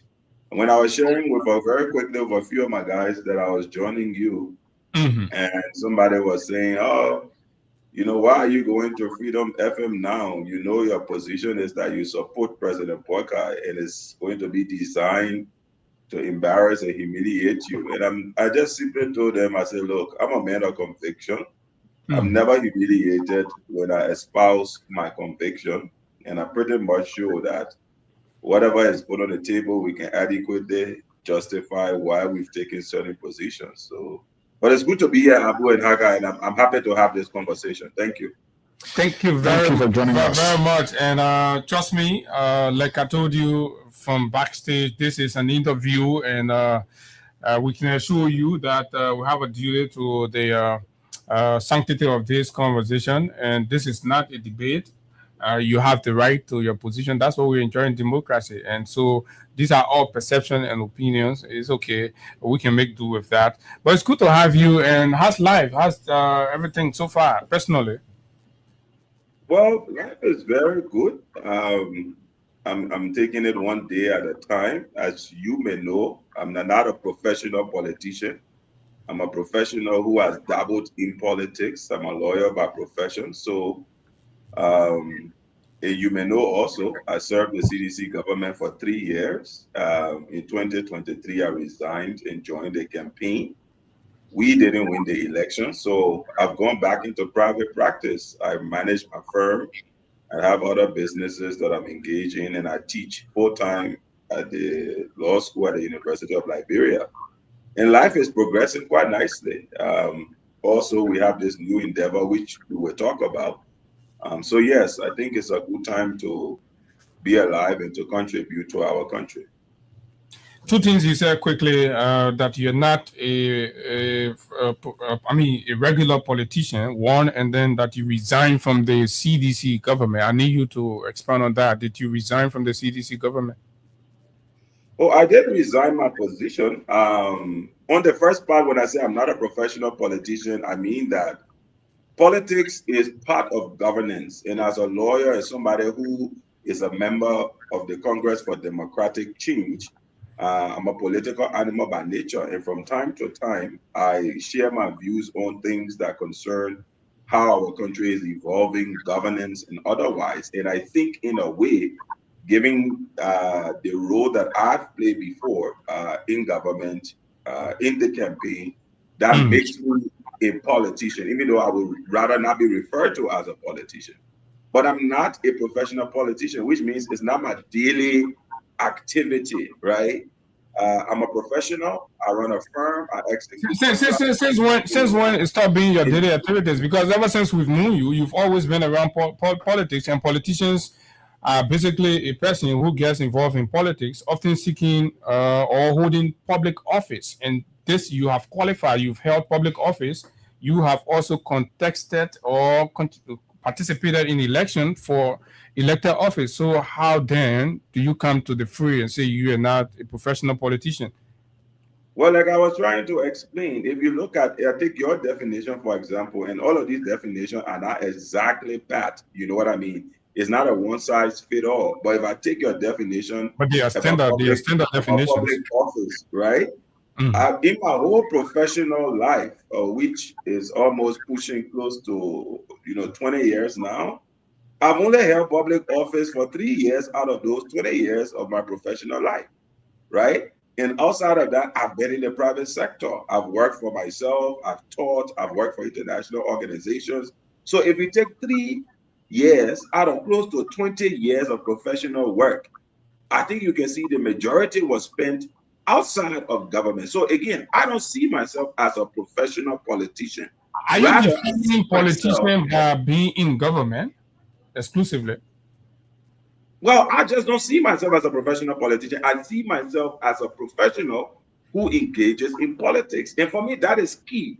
Because when you see yourself as a professional politician, then it engenders this mindset of winner takes all, I must win at all costs. I can't change a position because everything I do is dependent on politics. No, for me, I'm a professional. There are multiple things I do outside of politics, but I do have the leverage, and I'm blessed to be able to have a platform at least to offer views around governance within politics. So it's important to put that. From student days, this very Kanye who is saying he's not a politician, contested to be president. A professional politician. Contested to be president of his high school cathedral, right? Professional politician. And left from there and entered international politics, have made several shots at the legislative seat in district number 3, and have been involved heavily with national political party movements, the Liberty Party, the CDC, the Liberty Party, and today he says he's not a professional politician. So we leave that with the public to judge. Councillor Gbada, I want us to go deep into why we invited you to begin with. The other aspect that they didn't respond to, I don't want it to link. Okay, go ahead. Go ahead. Right? Yeah, I was actually interested in whether you resign. I know when the election came, you had to take some time off because you're getting involved with politics and playing some roles, but whether that was equal to resignation, and if you have copies of your resignation letter from the CDC government. Absolutely. Look, I'm a very organized guy, and I do things in a very organized fashion. All right. I resigned from the LACC, I believe is in June. I can share a copy. My letter was received by then Minister of State, what's his name, Wisek, who was the former representative, I think, from Grand Coup County. He became Minister of State upon the exiting of Honorable Nathaniel McGill. He responded to my letter accepting my resignation before I went on to become spokesperson of the campaign. So I did resign from the LACC, and that is on the record. When exactly you resigned from the LACC?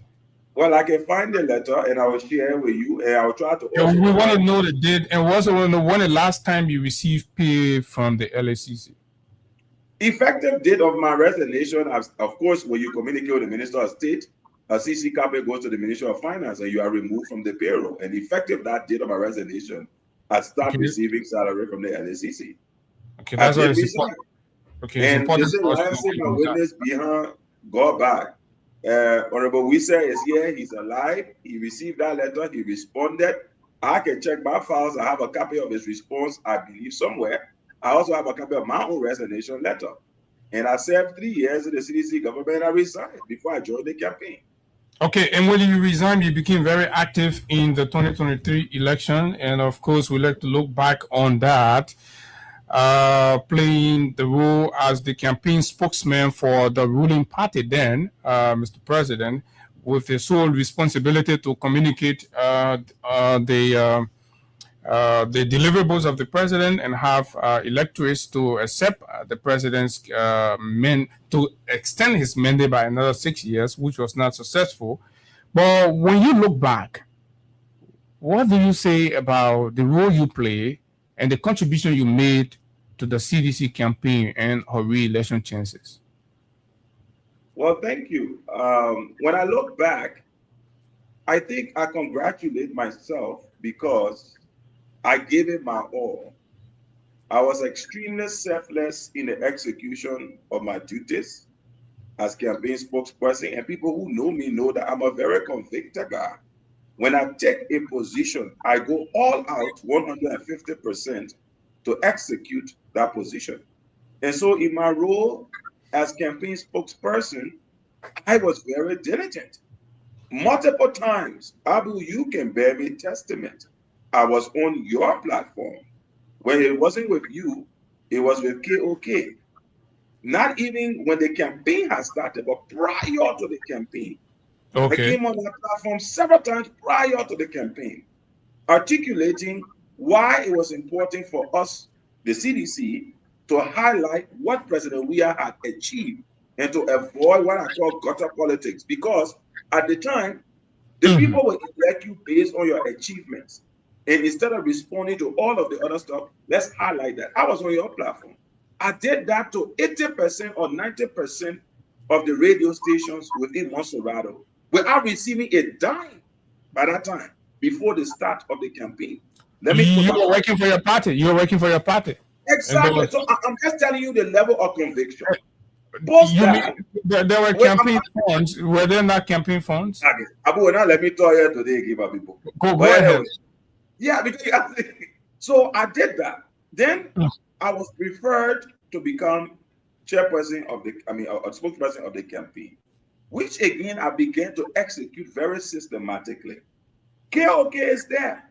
When we assume that role, sometimes I love to tell people I'm a society man, so I don't talk secrets unless I challenge in a way that is intended to embarrass me. Then I the question has been, did you do an effective job? Did you do an effective job? Did you adequately communicate? Abu, I'm about to answer this question if I don't get a chance to speak. Go ahead. No, I'm just following up. Yeah, so I'm addressing that. Before even coming to the campaign, I'm telling you what I did in my personal capacity. Post that, when I became spokesperson of the campaign, and KOK will bear me witness. If we put all of the politics and propaganda aside, we assumed that role. 2 weeks into the campaign, financing was not visible. I remember KOK, I had conversations. I convened meetings where he attended. I think you may have attended that meeting as well, questioning why there wasn't resources to finance the campaign. And Abu, you are aware. But that did not stop us from doing our job. Don't just smile, you were aware. That did not stop I did not attend that meeting with you. I'm sorry.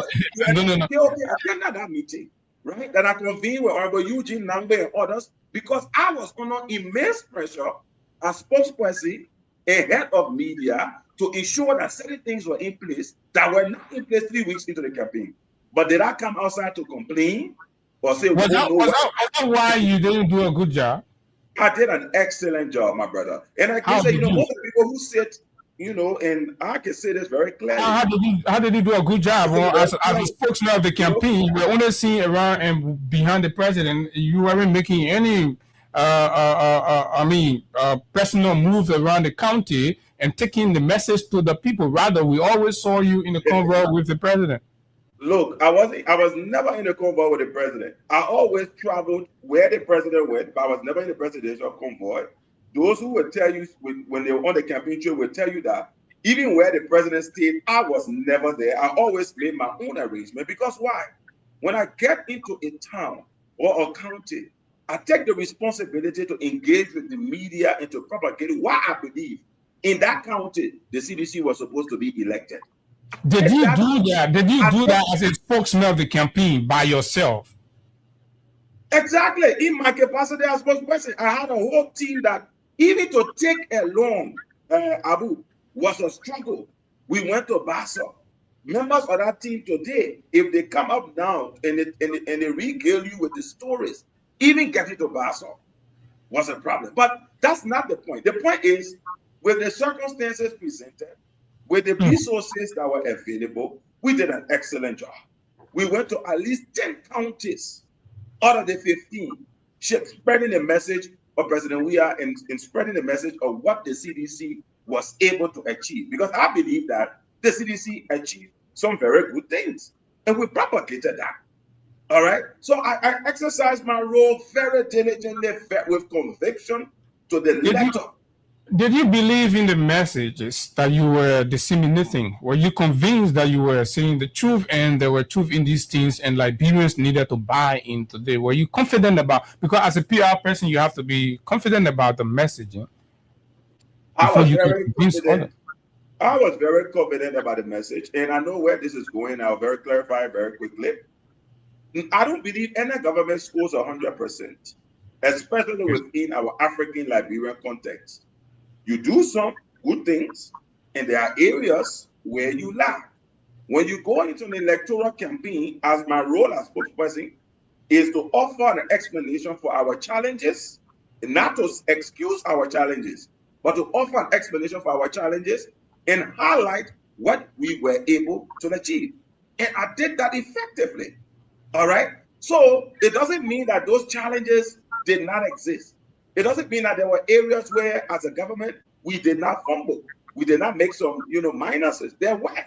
But my role, it was to reassure the Liberian people that in spite and despite those areas where we fumbled and the challenges we have, we also did some very good things for which you should give us the opportunity to lead again and to correct them and to improve upon them. And I did that very well.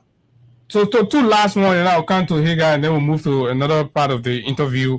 When you serve as spokesman of the CDC campaign in 2023, did you believe that Kennedy George Emmanuel Weah was a better person to continue with Liberia and Grendy there to Kennedy Boakai? I thought so. I believe so at the time. If I did not believe so, Abu, I would not have accepted to be campaign spokesperson. If I did not believe so, I would not have given a level of conviction. Look, a lot of people were on the campaign. Most of them sat in Monrovia. They went nowhere. And I could have equally decided as campaign spokesperson to just sit in Monrovia. And nobody would have asked me any questions, especially given the level of lethargy that plagued our campaign in the first 2 months. Nobody would have asked me and held me accountable. I could have sat in Monrovia and just passed around. I did not do so. Instead, I got on the road. Whatever meager resources we have, we deployed it, going from county to county, renting vehicles to get people there so that we were in a position to give the optimum message.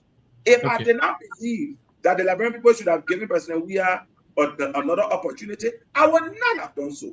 The only thing I will tell you is maybe where some of us made a mistake, and that mistake did not happen in the campaign.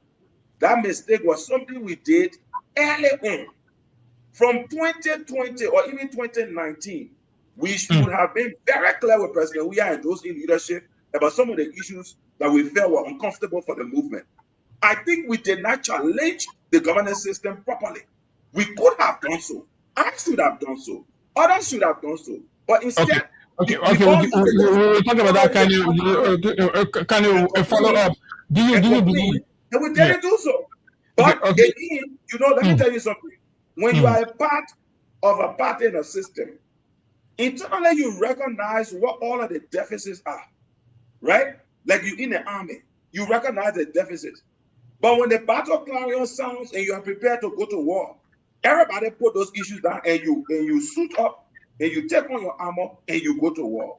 And we went to battle for the city. Based on your belief that President Weah would have done better with the country versus his rival then in the election, do you think, as of now, that given the opportunity, Kennedy Weah who have done pretty much better with Liberia today than what is happening now?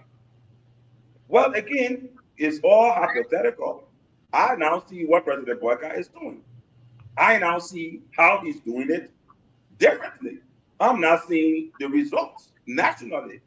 And as a rational human being, I mean, resting on your belief from the campaign.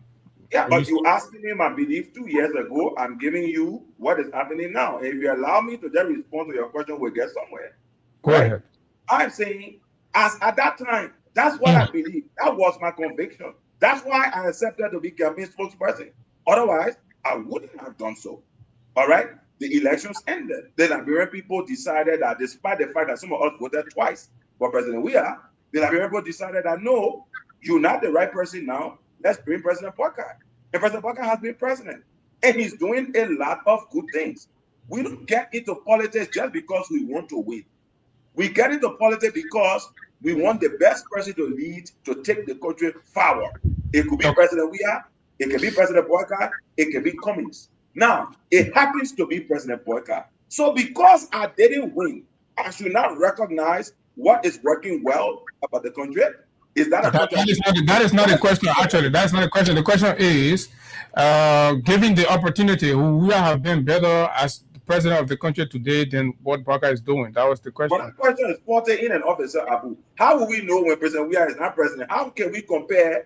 You campaigned and was convincing Liberians to prefer President Weah. So, but that was then. If you want to compare, you need to have two sets. No, but you saw his agenda. You led his agenda. You saw the vision he had, and that's what you were talking to Liberians about. So, are you telling us that you were campaigning from the blue? You had nothing. You had no blueprint. Your own appearances now, Abu. No. I'm asking you because that's the insinuation. That is not what I am telling you. I am telling you that President Weah is not president now. What is the frame of reference to compare? You say he cannot. So what's the frame of reference? Okay. Yeah, look at what President Boyka is doing now. Yes. Okay. So during the CDC administration and during the 2023 elections, many of those Liberians who voted against the former party, the former regime, they did so because they felt disenchanted with how government officials around President Weah were performing. And you were a part of the team. You had the opportunity to serve at an institution of government. What did you do at that very institution? Just a couple of days ago, there were some young people live on Facebook accusing you of not paying attention to them after they've made you. So in your capacity at the LACC, what did you do to encourage young Liberians to follow the CDC? Well, thank you very much. The first thing I need to clarify is that the LACC is an apolitical institution. It's not a political institution. Anybody who goes to the LACC, including my good self, should not be involved with political organizing or using the entity for political goals. Your role there, how you support the government, is to ensure that probity, that the question of accountability, prevention of corruption, and ensuring that government functions optimally. That's how you support the government. How well did you do that? How well did you do that? Well, you asked me, I want to clarify what he said. You do that by helping the government. Let me tell you some of the things I did. Currently, the LACC enjoys a bilateral agreement with Sierra Leone around collaboration for anti-corruption transparency efforts. I initiated that partnership with Ben Kafala. We went to Sierra Leone, we signed a memorandum of agreement, and we have Ben Kafala come here. Now we have exchange of personnel from the LACC and the ACC in Sierra Leone. I initiated that. You did. You asked me what did I do? I'm telling you what I did. That's one of the things that I did. Collaboration. Number 2, when I arrived at the LSCC, we have pretty much dried up all our donor projects. I initiated. Now we have a current project with UNDP around using technology to map areas of corruption and report corruption across the country. I personally wrote that project and engaged with the UNDP to secure the funding at the LSCC. I initiated 5 different corruption risk assessments for government entities within the country at the time when I served as acting chairperson of the LSCC. I presided over the submission of the restated LSCC Act, the Whistleblower Act, amongst other things. I presented to the PhD, Senator Emmanuel Nukwe was there, chairperson, and I presented to the subcommittee. Those laws were passed and now have become. Those are we are project. You asked me to tell you what I did. I'm telling you what I did. So we're working in time. We're working in time. You've listed a few. I'm going to say, is it safe to say that those are we are project? Presented to Parliament, and now we have a Whistleblower Act. Now we have a restated LSCC Act that attends to asset declaration. I led those particular processes within the anti-corruption framework because, like I said, LSCC is not a political organization. You do not do political organizing when you are a commissioner of the LSCC. Now, there's other hearsay evidence about people on Facebook saying, they made me, amongst other things. Look, this is all politics. You're talking to your constituents on district number 3, can you? It's important. Let me respond. I have decided to support President Bawkai. I have decided to be complimentary about development in our country. Irrespective of me being a citizen, I believe it is a patriotic duty to commend the government when the government does what is right. And because I have chosen to do so, apparently I have committed a grievous crime to most of these people who feel that I should be in opposition more and be criticizing the government every day. Those things you see on Facebook are derivative efforts of those. We understand those people feel to malign your character because you are pro-government. According to you, you did a beautiful job as spokesman of the CDC campaign, even though the messages. Are you comfortable with my answer? One, yeah, no problem. One things that I did, but apparently I don't want that to happen. So one stand-out movement where you engage in public engagement, debate about the issues during the heat of the campaign, which many of your critics believe was the movement that actually broke, scratched the camel's back, was when you sat in a panel conversation with the likes of Muraja Yakula, Abdullah Kyatamba to defend the records of the government you believe and the president you were supporting and campaigning for. And Kyatamba said these words. Let me play it so that you hear. Yeah, I want to ask you a specific question. It's simple. Now look at GMB, for example. Nima, GMB, we distribute to Nima. Was that, and I don't know what many use. What I said was that this has happened before, but this condition is impossible. You can say, look, Barcelona won a game last year, but with this new team, it is difficult. How is there a contradiction? I think you have not understood what contradiction is, and that is a basic understanding you must achieve to have the kind of discussions.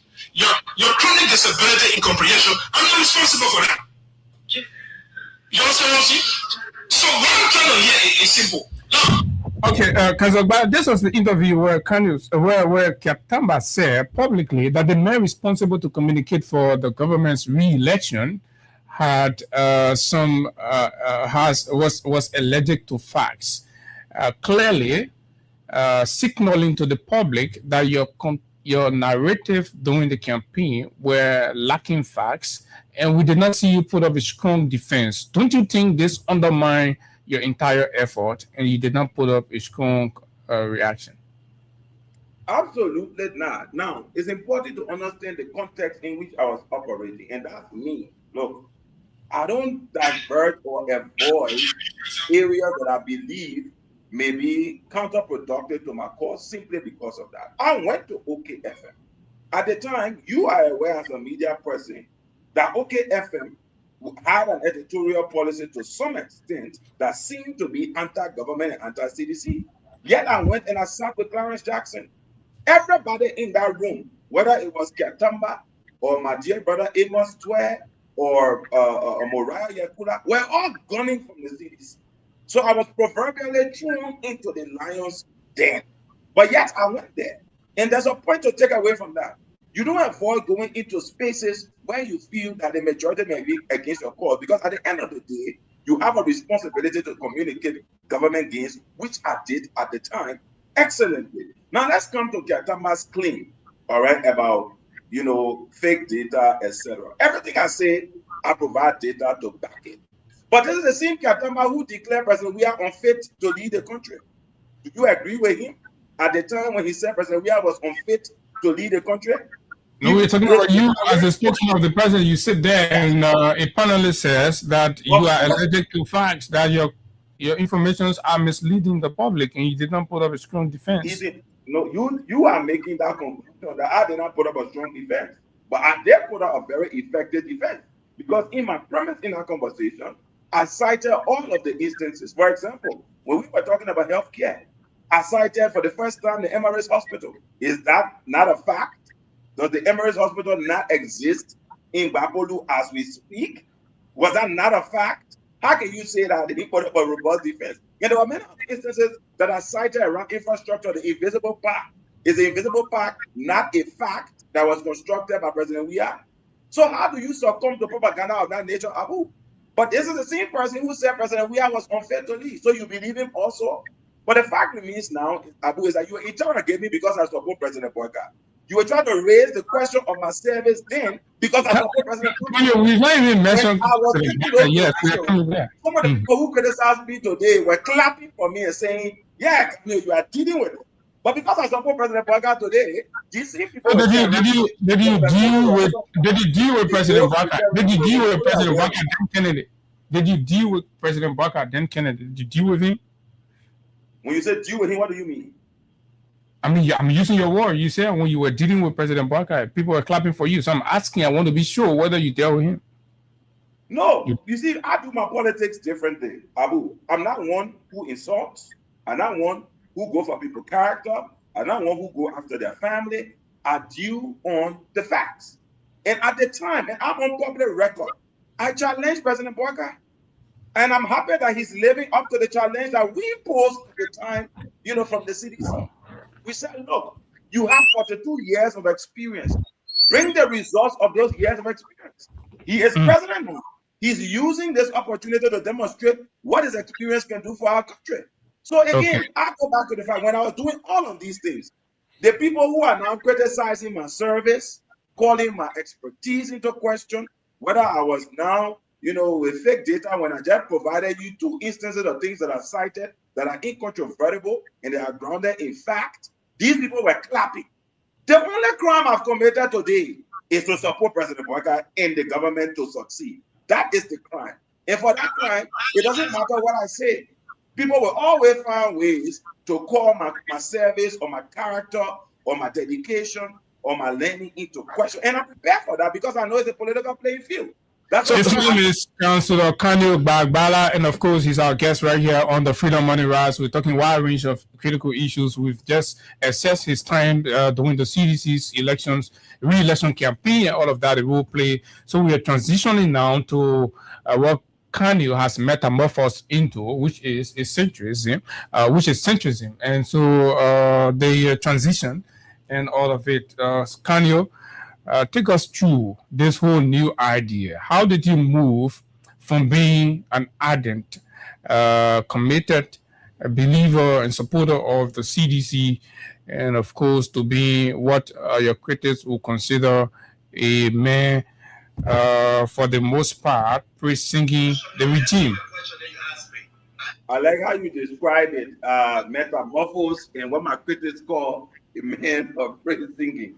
Again, like I said, this is what we call occupational hazard. When you take positions that people don't agree with, they will come for your person, they will label you all kinds of names, and I'm prepared for that. If Martin Luther, was vilified for his 99, 97, I'm getting old these days with my history and facts, thesis, simply raising issues. If Martin Luther King could be assassinated because he preached peace, what about people like us, who all we're saying is let the country move forward, irrespective of who leads. If it's President Boycott, let us move forward. Let us support governance in what is right. That's the only crime I've committed, and I'm prepared to pay the price for the commission of that grievous crime in the eyes of some people. Now, you are making it seem like a crime. Your question.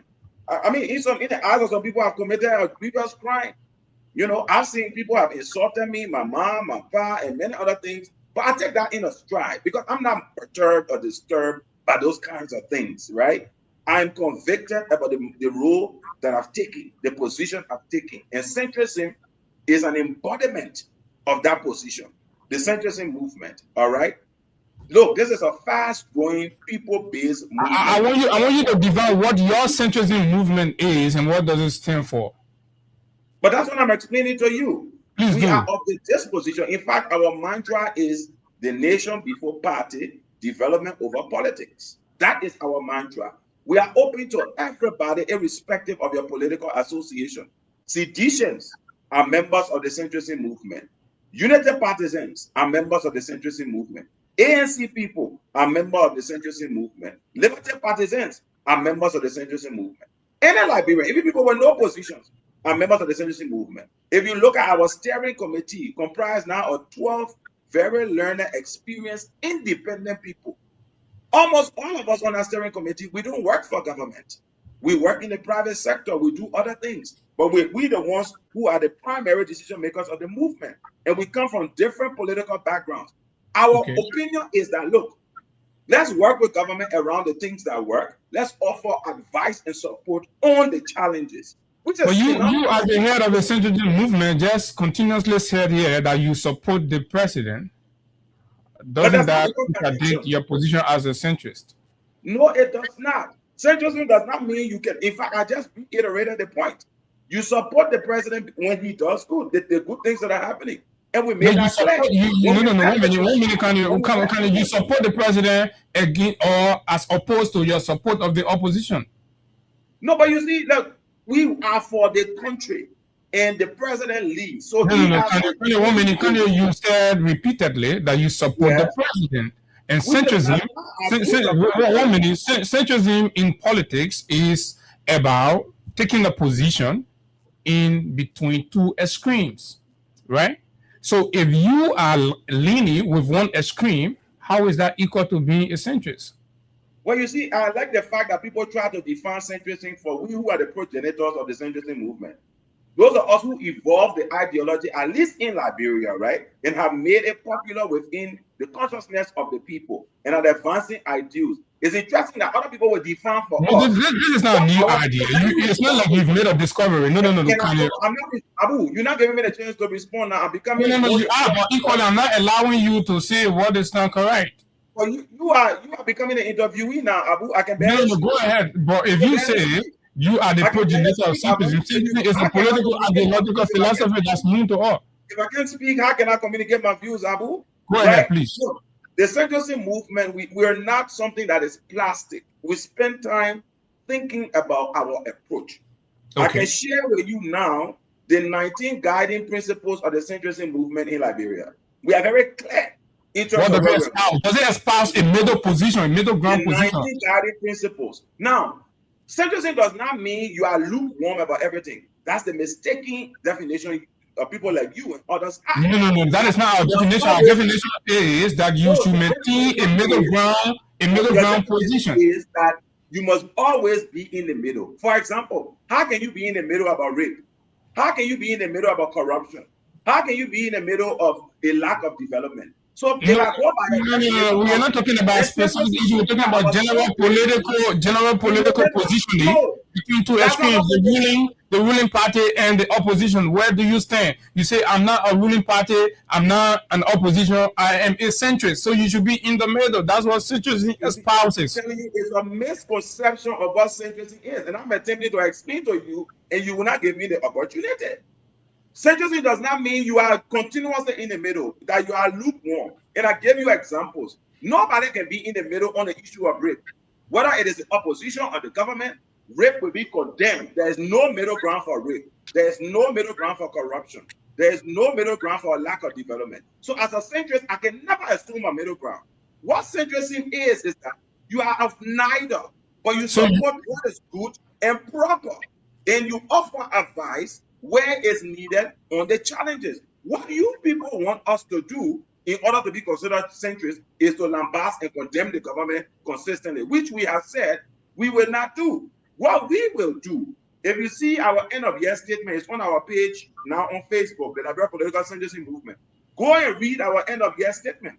It's there. See what we have outlined about the movement of the country. See the advice that we have offered the government about what they can change around transparency, around development, around human rights, around the economy. We offer qualitative critique. That is what centrism is all about. Our statement is there. Go to the record and see what we represent.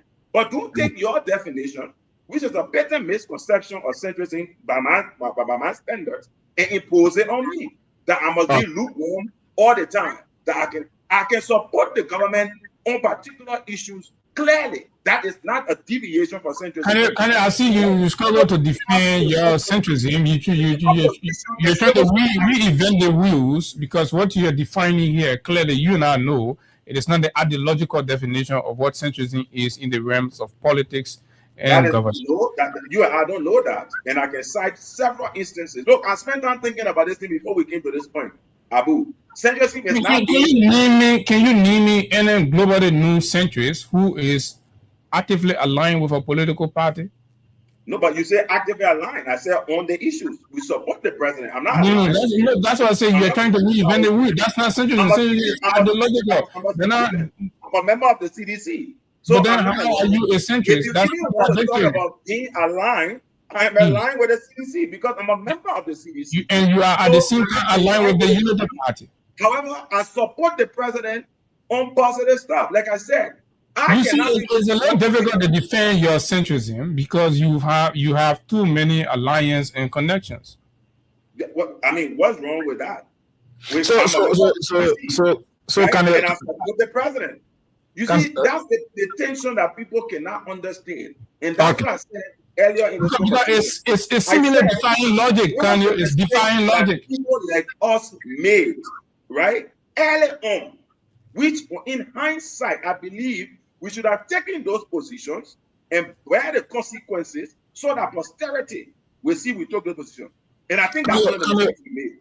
We should have started to hold our own people accountable publicly and not to operate within the bureaucracy. One minute before you play, Kanye, you talk about human rights, right? The 2025 U.S. Human Rights Report on Liberia highlighted, among many things, arbitrary killings and torture, trafficking in person, prison condition being overcrowding, poor medical care, and arbitrary detention and all of that. Freedom of expression being restricted on media freedom with violence and threats against journalists and critical voices. Corruption, widespread corruption, including law enforcement and justice sectors, hindering human rights enforcement. This is the great sheet about the government you support on human rights, since you're talking about specific issues. Now, go to our statement, our end of year statement from the Central. No, we don't. You're already here. How do we go to your statement? You're already here. How do you address this? I sent it to you because I wanted to be documented. That is not something I'm just saying on air. I sent it to you.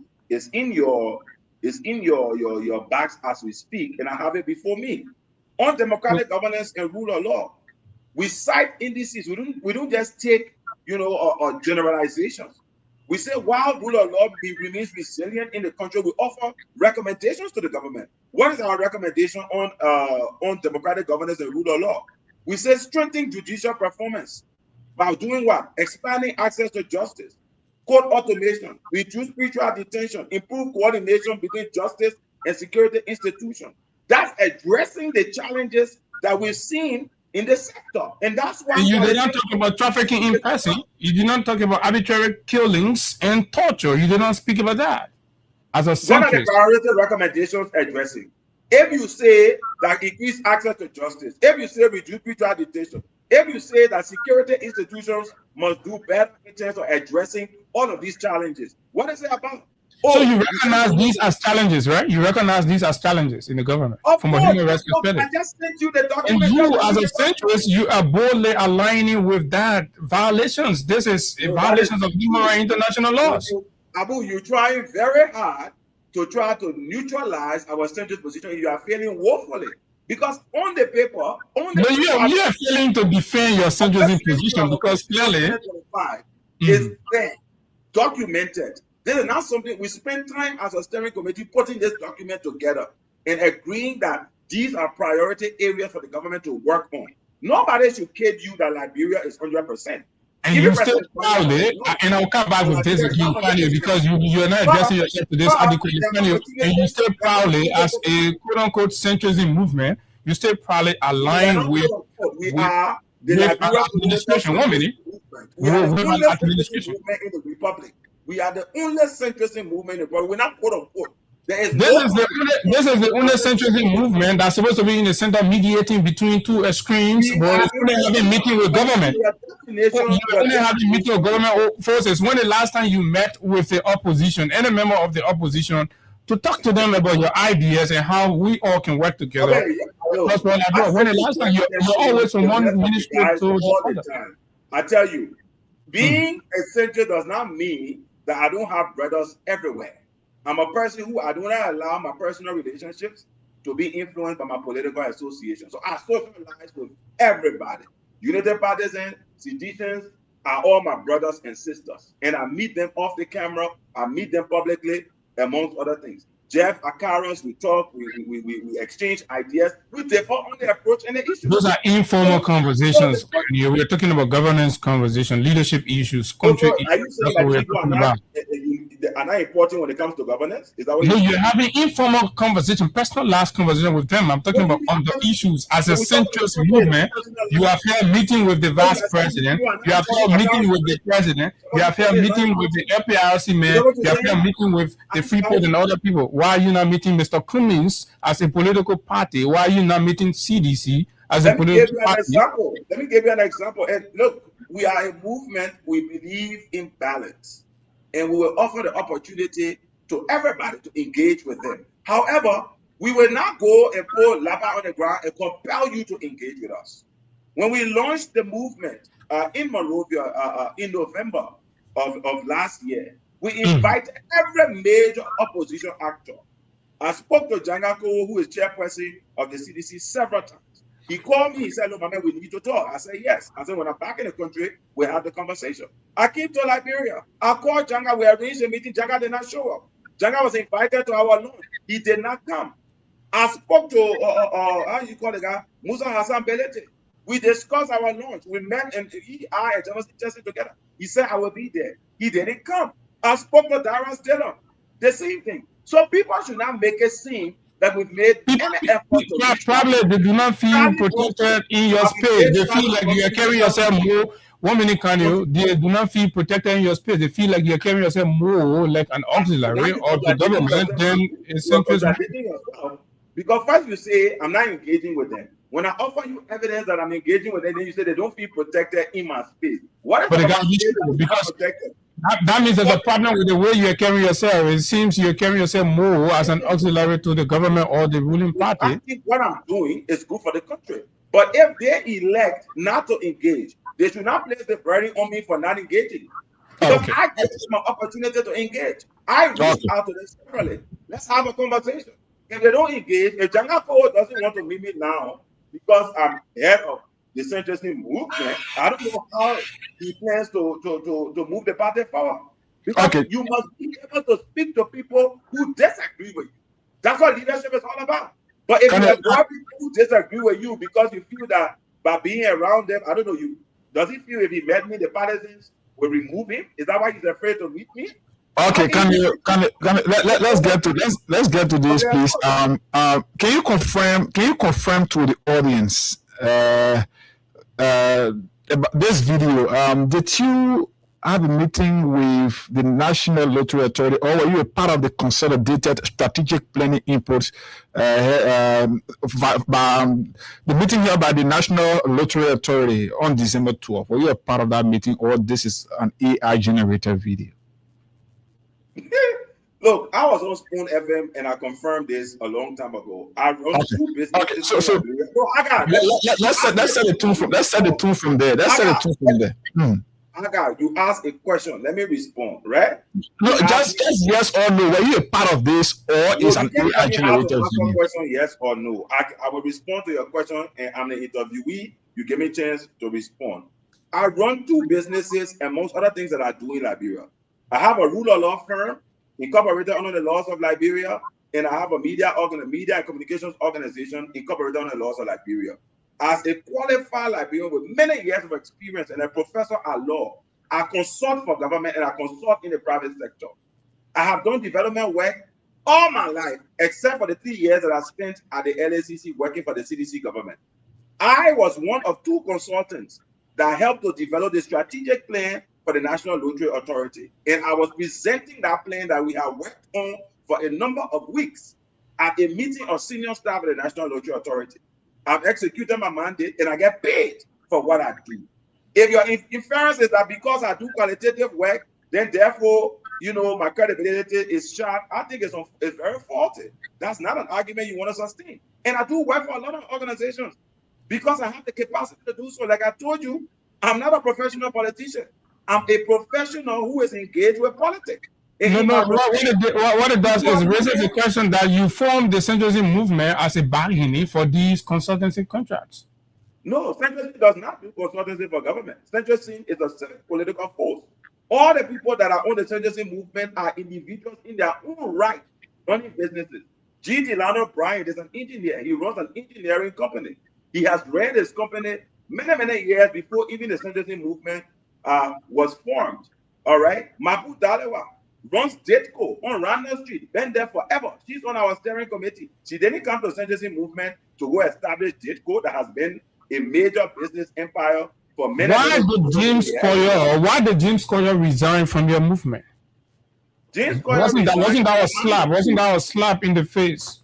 No, it wasn't a slap. It was a clash of understanding. I'm happy that James Collier departed because I didn't think that he understood our mantra. All right. And that's why in the diaspora committee, out of all of the people there, he resigned and immediately his second in command took over and she's been doing an excellent job of moving the diaspora committee forward. James Collier wanted us to be like a Palava organization. We are not a Palava organization. We are not. No, woman. That's not what James Collier said. Basically, among many things, Kanye, I'd like to come back with this. Centrism means, and this was James Collier's position, and this is what he felt was not happening with your movement that you've duped centrism. He says non-partisan objectivity. That's what centrism means. But it seemed that your objectivity were more partisan aligned, and he had to tender his resignation. You know, James is my own younger brother. He comes from the student movement background, right? FLA, LINSU. And I think there's an opportunity for growth in terms of governance and how we engage on his part. A student movement approach to issue is different from a national civic political movement and the centrism movement. We do not do things like Soup and Sim and Studa and the rest of the other guys. No, we're past that level. That is descending to the national student movement, if you think that we're going to adopt a militant style way of Haga calling your attention to something important, if you think we're going to adopt a militant style way of dealing with stop that, he's reminding me about the time, can you? At the end of the day, James is a brother, and we will continue to engage. Differences of ideas are permitted, and we had those differences. He exited. Can you have the bag management for at least 10 minutes, but can you 1 minute on this one, and then we'll close up on this centrism thing. It seems to be as though your definition is something that you're insisting on, even though it defies the ideological, political definition of what centrism is, non-partisan objectivity. But I want you to, in 30 seconds, give us any convincing justification of why a centrism movement has to operate outside of the core issues of a non-partisan objectivity. Well, I think your question is loaded. The centrism movement, our centrism movement does not operate outside of that. We operate within that. It's just that our approach is different. And people want us to be the traditional political party approach where we are insulting government every day instead of offering ideas that can help to deal with the challenges. But Kenny, you are speaking for the people more than the people are speaking for themselves. The people are telling you every time you ask me questions. No, because you are attempting to say what the people have not said. Who are you? You are the one who say I'm operating outside of what is balanced. I disagree with that. I dismiss that. I think that is patently untrue. We operate within the standard frame of centrism, which is talk about good, what is proper, and support government, offer alternatives and ideas how to deal with challenges, not to be the one who fosters disagreement, who fosters strife, who creates a society that is plagued by many other issues. No, we are here to help, not to tear down. And if you read our 2025 statement, we offer a number of suggestions to government, qualitative suggestions. Nobody will pick up that statement and highlight the things that we're saying to government. Nobody. But what they want is to come out and lambast government. And when you don't do that, then they claim that you're not centrist. Our approach is different. We have ideas. We are people who have worked for many years in different sectors. If we cannot bring that to bear to move the country forward, then what are we doing? And we're open to all opposition actors. I just gave you an example. Janga running away from me. I don't know. You think when he take picture with me, they will be is it difficult to be a centrist in Liberia? Is it difficult task to be a centrist in Liberia today? I think it's quite difficult because there are people who believe that it has to be black or it has. Are you catching hell? Are you catching hell? No, I'm not catching hell. I'm resilient. I know that when you take a position, there'll be those who will come for you, those who believe that you should be on their side. Freedom FM is a pro-CDC station, has always been. So I expect that most of their listeners and other people will be people who will be against what I'm saying now and the things that I've said before. Many citizens, have engaged me that they think that I should be of that same opposition. Are you proud of this position? Are you proud of this centrism position that have garnered lots of criticism from allies and friends, and of course political allies? Are you satisfied? Are you proud of your decision to be a Unity Party allied or aligned centrist? Are you You're trying very hard, Abu, but like I keep saying, you are woefully failing. This whole attempt. Are you a Unity Party aligned centrist? Are you a Unity Party aligned centrist? It will not fly. I am not disappointed. I know that when we embark upon this position, I know that there was going to be flack. I knew people will come for me. And it will not end now. It will continue. This is what I term as occupational hazard. When you take a position that certain things you can't avoid, it will happen. But what lastly, quickly, and then we'll go to the phone lines. 1 minute. Doing the Capitol building. No, I was making this. I haven't ended this point. In the midst of all of this criticism that is coming, there is also a small body that is awakening to what we are doing, and they are reaching out and joining us and saying they want. Even though people are resigning from your movement. Who people? One person resigned. You know how many people have resigned from CDC? Several people have resigned. Not that they've become public. From CDC and UP. In district number 3, a bunch of young people have resigned from aligning themselves with you. Abu, it does not change the fact that we are marching forward. It says that you are getting unpopular. It says that you are getting unpopular. People are leaving you. I don't know about that. No one's leaving, and not leaving me. There's a whole movement of people that are working together. No one's leaving me. This is not my property. This is the property of the people who are. No, but the ideals that you're espousing appear contrary to the general good of the public. We have a member steering committee. We have a 22-member secretariat. We have currently expanded to 5,000 members across the country. They're not Bakande Bagbala. It's not me. It's a whole movement of people, and we are rapidly growing. So the Councilor Bagbala, will you be pleased if your movement is branded a Bwaka Brigade?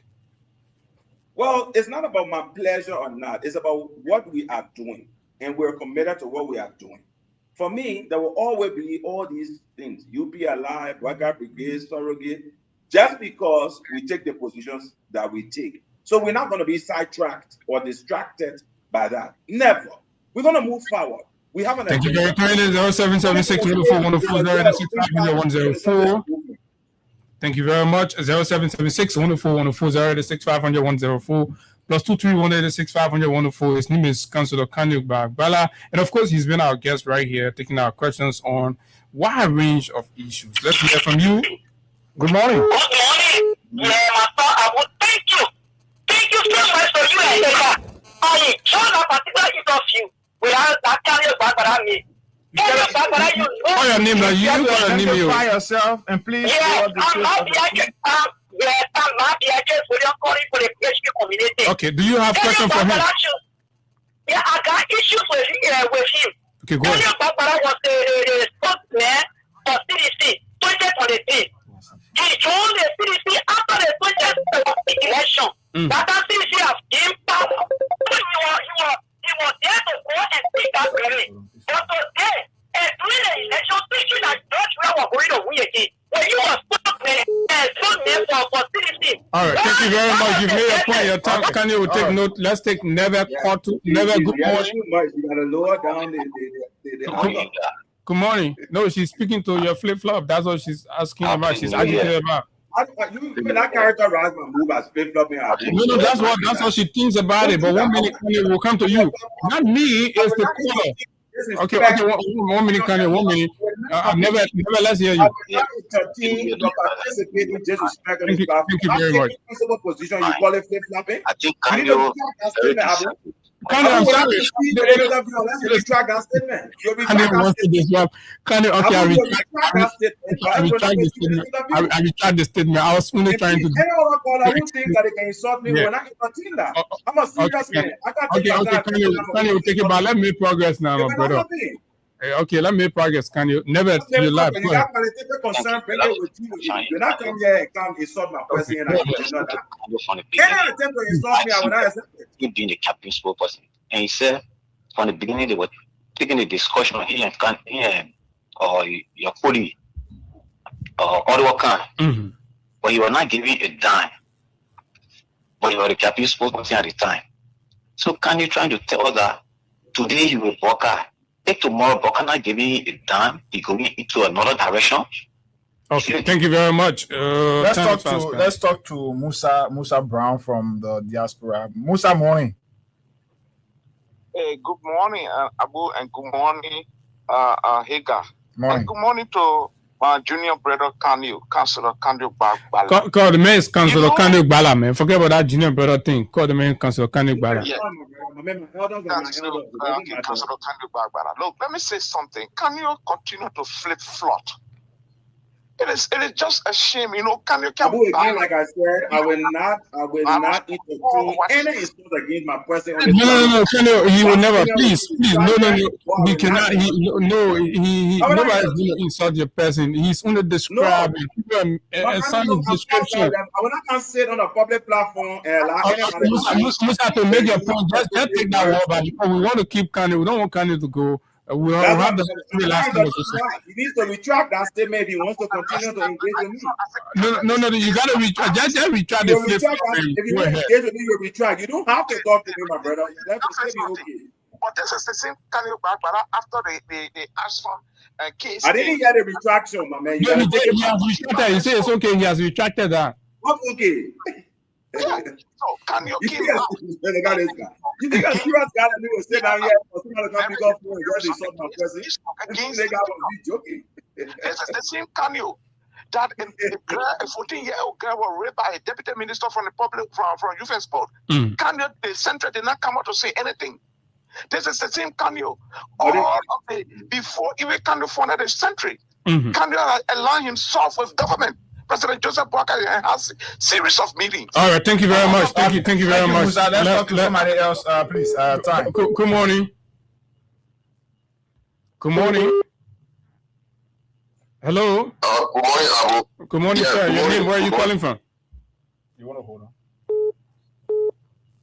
Oh my God. Okay, since he's not ready, let's get David King from here. David, morning. 30 seconds quickly. Yeah.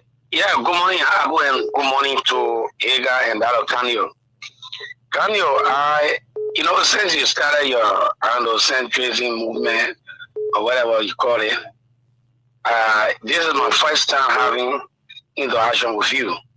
But I am surprised, and I am now also surprised. Because the reason I am not surprised In 2017, in District 3 where I live, you contested on the level David King. Yeah, David King. And he knows me well. He knows me. And you said that during the campaign you never have fun. But my one of my guy, which is civil ambassador boy, well, we're in Grangie there, you call him and give him $700 for our movement. Where did you get that money from? Okay, thank you. Thank you very much. Let's talk to Masisi from here. Okay, say Masisi and then. Good morning to Kano Bangbara. This is Masisi, Mr. Bala. Look, let me say this, Mr. Bala. Extremely loud to the public. We all were informing for campaign. He was a campaign. And money was allotted to him to serve the campaign team that was You informing, you saw him with money? Yes, but yes. Let our informing. Okay, so two persons, somebody, okay, thank you very much. Thank you. Somebody in Bomi and somebody in Grangie. Good morning. Yeah, good morning, Abu. Good morning. And good morning to the team of Lofa County. Well, Abu, my name is Mohammed Bongo from California. Well, I just, want to tell you guys to thank you this morning by interviewing Mr. Kanyo Bagbala. Well, Mr. Kanyo Bagbala, you have already said it during I listened to your exponent. Well, you already said that you are a partisan organization. We all heard it. So, it's a partisan organization. What's that? Okay, thank you very much. Let's talk to PDS. PDS, morning.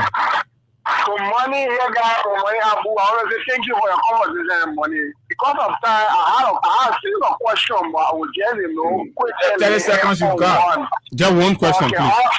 All right, to Councilor Kanyo Bagbala, there are people who believe that your state of supporting and lambasting this government in the past, the lambasted government is supposed to be.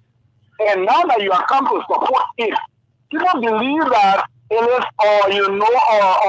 suicidal depredation.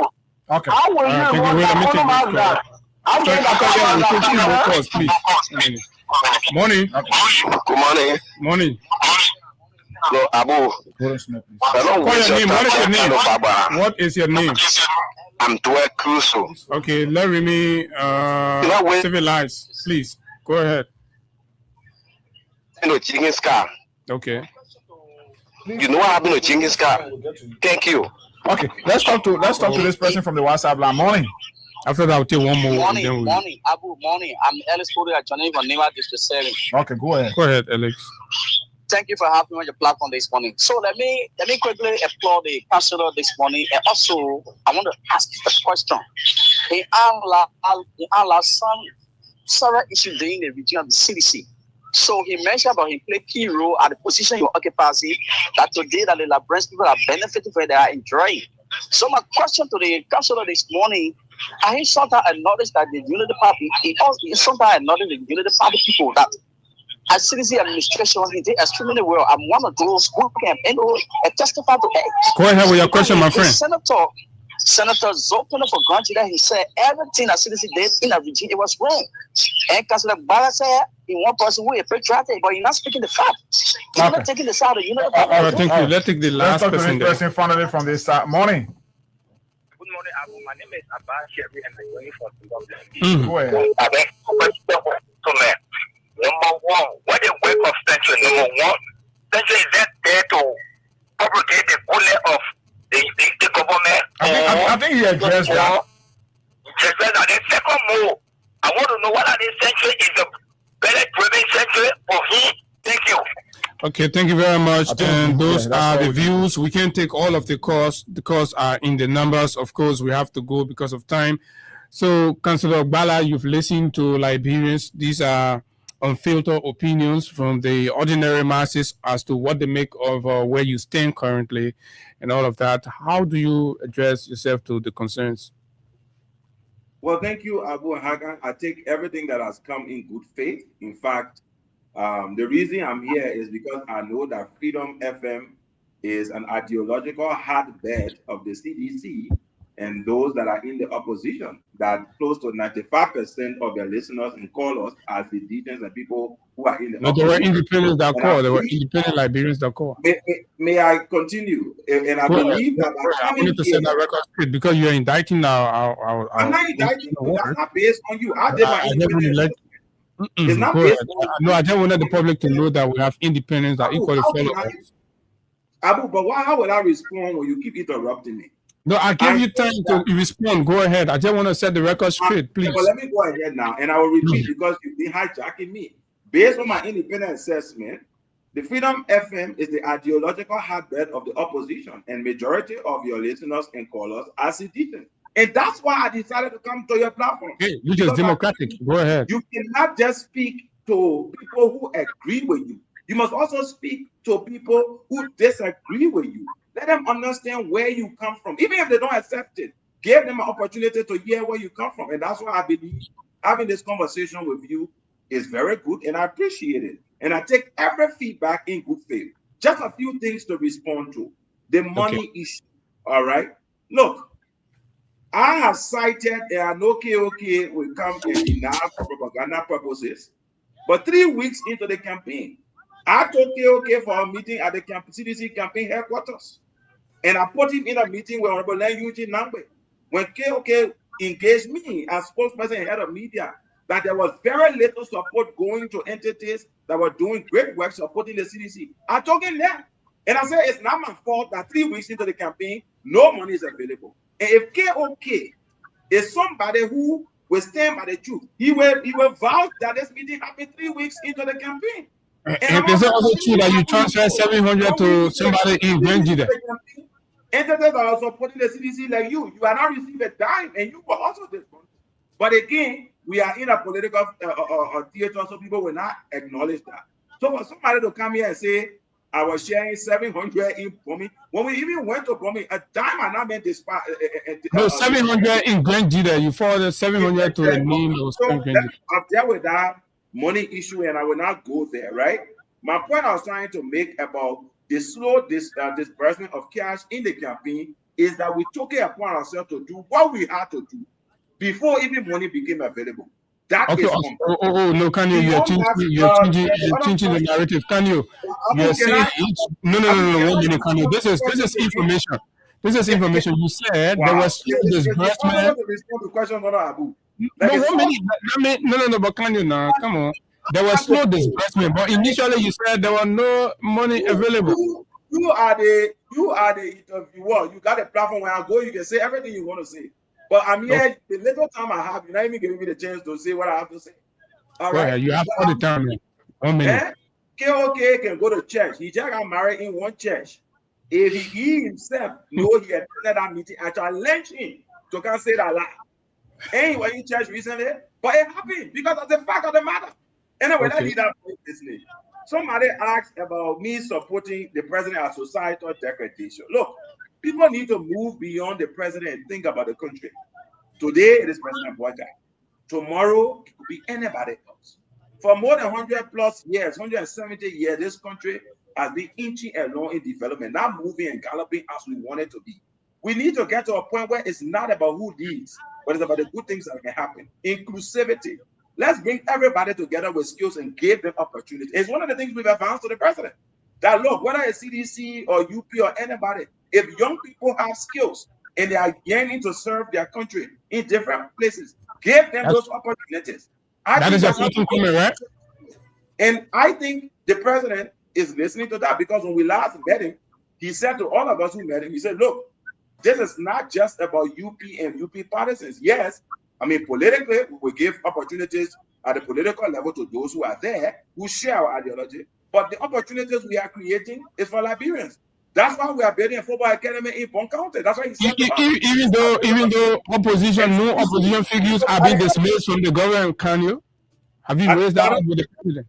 Even though new opposition figures are being dismissed from the government that you are aware of. Abu, I am not the Minister of Information of the Boakai government. But you seem to be speaking for the government. Of the social movement. And I speak particularly to the issues that I have knowledge about, that I've been able to find and verify. When you have other issues, don't you have knowledge? Are you not knowledgeable of the fact that opposition have lost the job simply because they're opposition?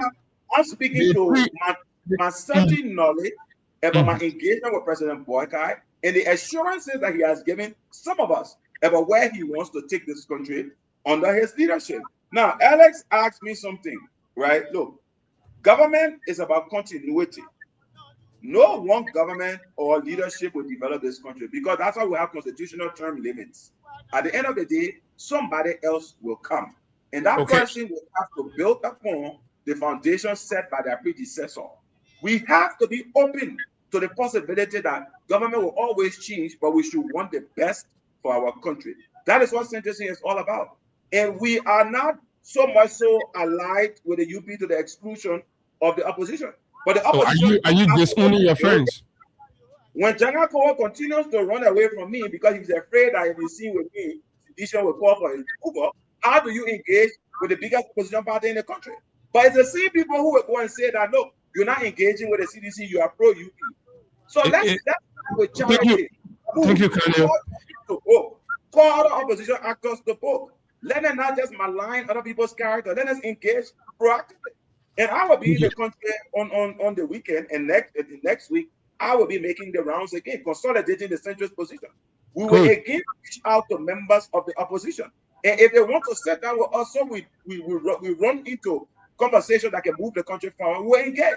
If Jaga wants to, we will talk. Thank you very much. It has been our centrist position. Let me close by saying, Abu, I know you want me to leave now. Time is actually. Let me thank both of you. I hope that I can come and sit in studio next week when I'm in town. Of course. Let's keep talking. We want to. We will arrange a debate. We will arrange a debate with you and somebody who disagrees. I will talk to you about it. Are you afraid of debate? I don't want to come. Right now, we are building a movement. And so you don't want challenge to your ideology. You get a position. You want people to challenge it into debate. No, it's not about a debate. I think if we are debating, we should be debating the best way to move the country forward. Let people come with development ideas. Let me put mine down. Let them put them down. Not to talk about President Boakai, President Weah, personality. Okay, you will come. We'll have in-studio conversation. And I'll be prepared to have that conversation. Okay. His name is Councillor Kanye Gbagbala, and of course, thank you very much. And so we look forward to other very engaging conversation with him. It has been a wonderful interaction so far. Thanks a lot for your role as listeners and of course contributors in every way possible. We look forward to meeting you tomorrow. Hey, we gotta go. Time is off. Yes, so we'll be here on tomorrow to continue just from where we stopped today. Until then, let's keep the peace of Liberia. So until we see you tomorrow, this has been the Tuesday morning presentation of the Freedom Morning Rise. My name is Abu Sharif. Hagar Gonda has been here. Until we see you tomorrow, do have a wonderful time. Bye-bye.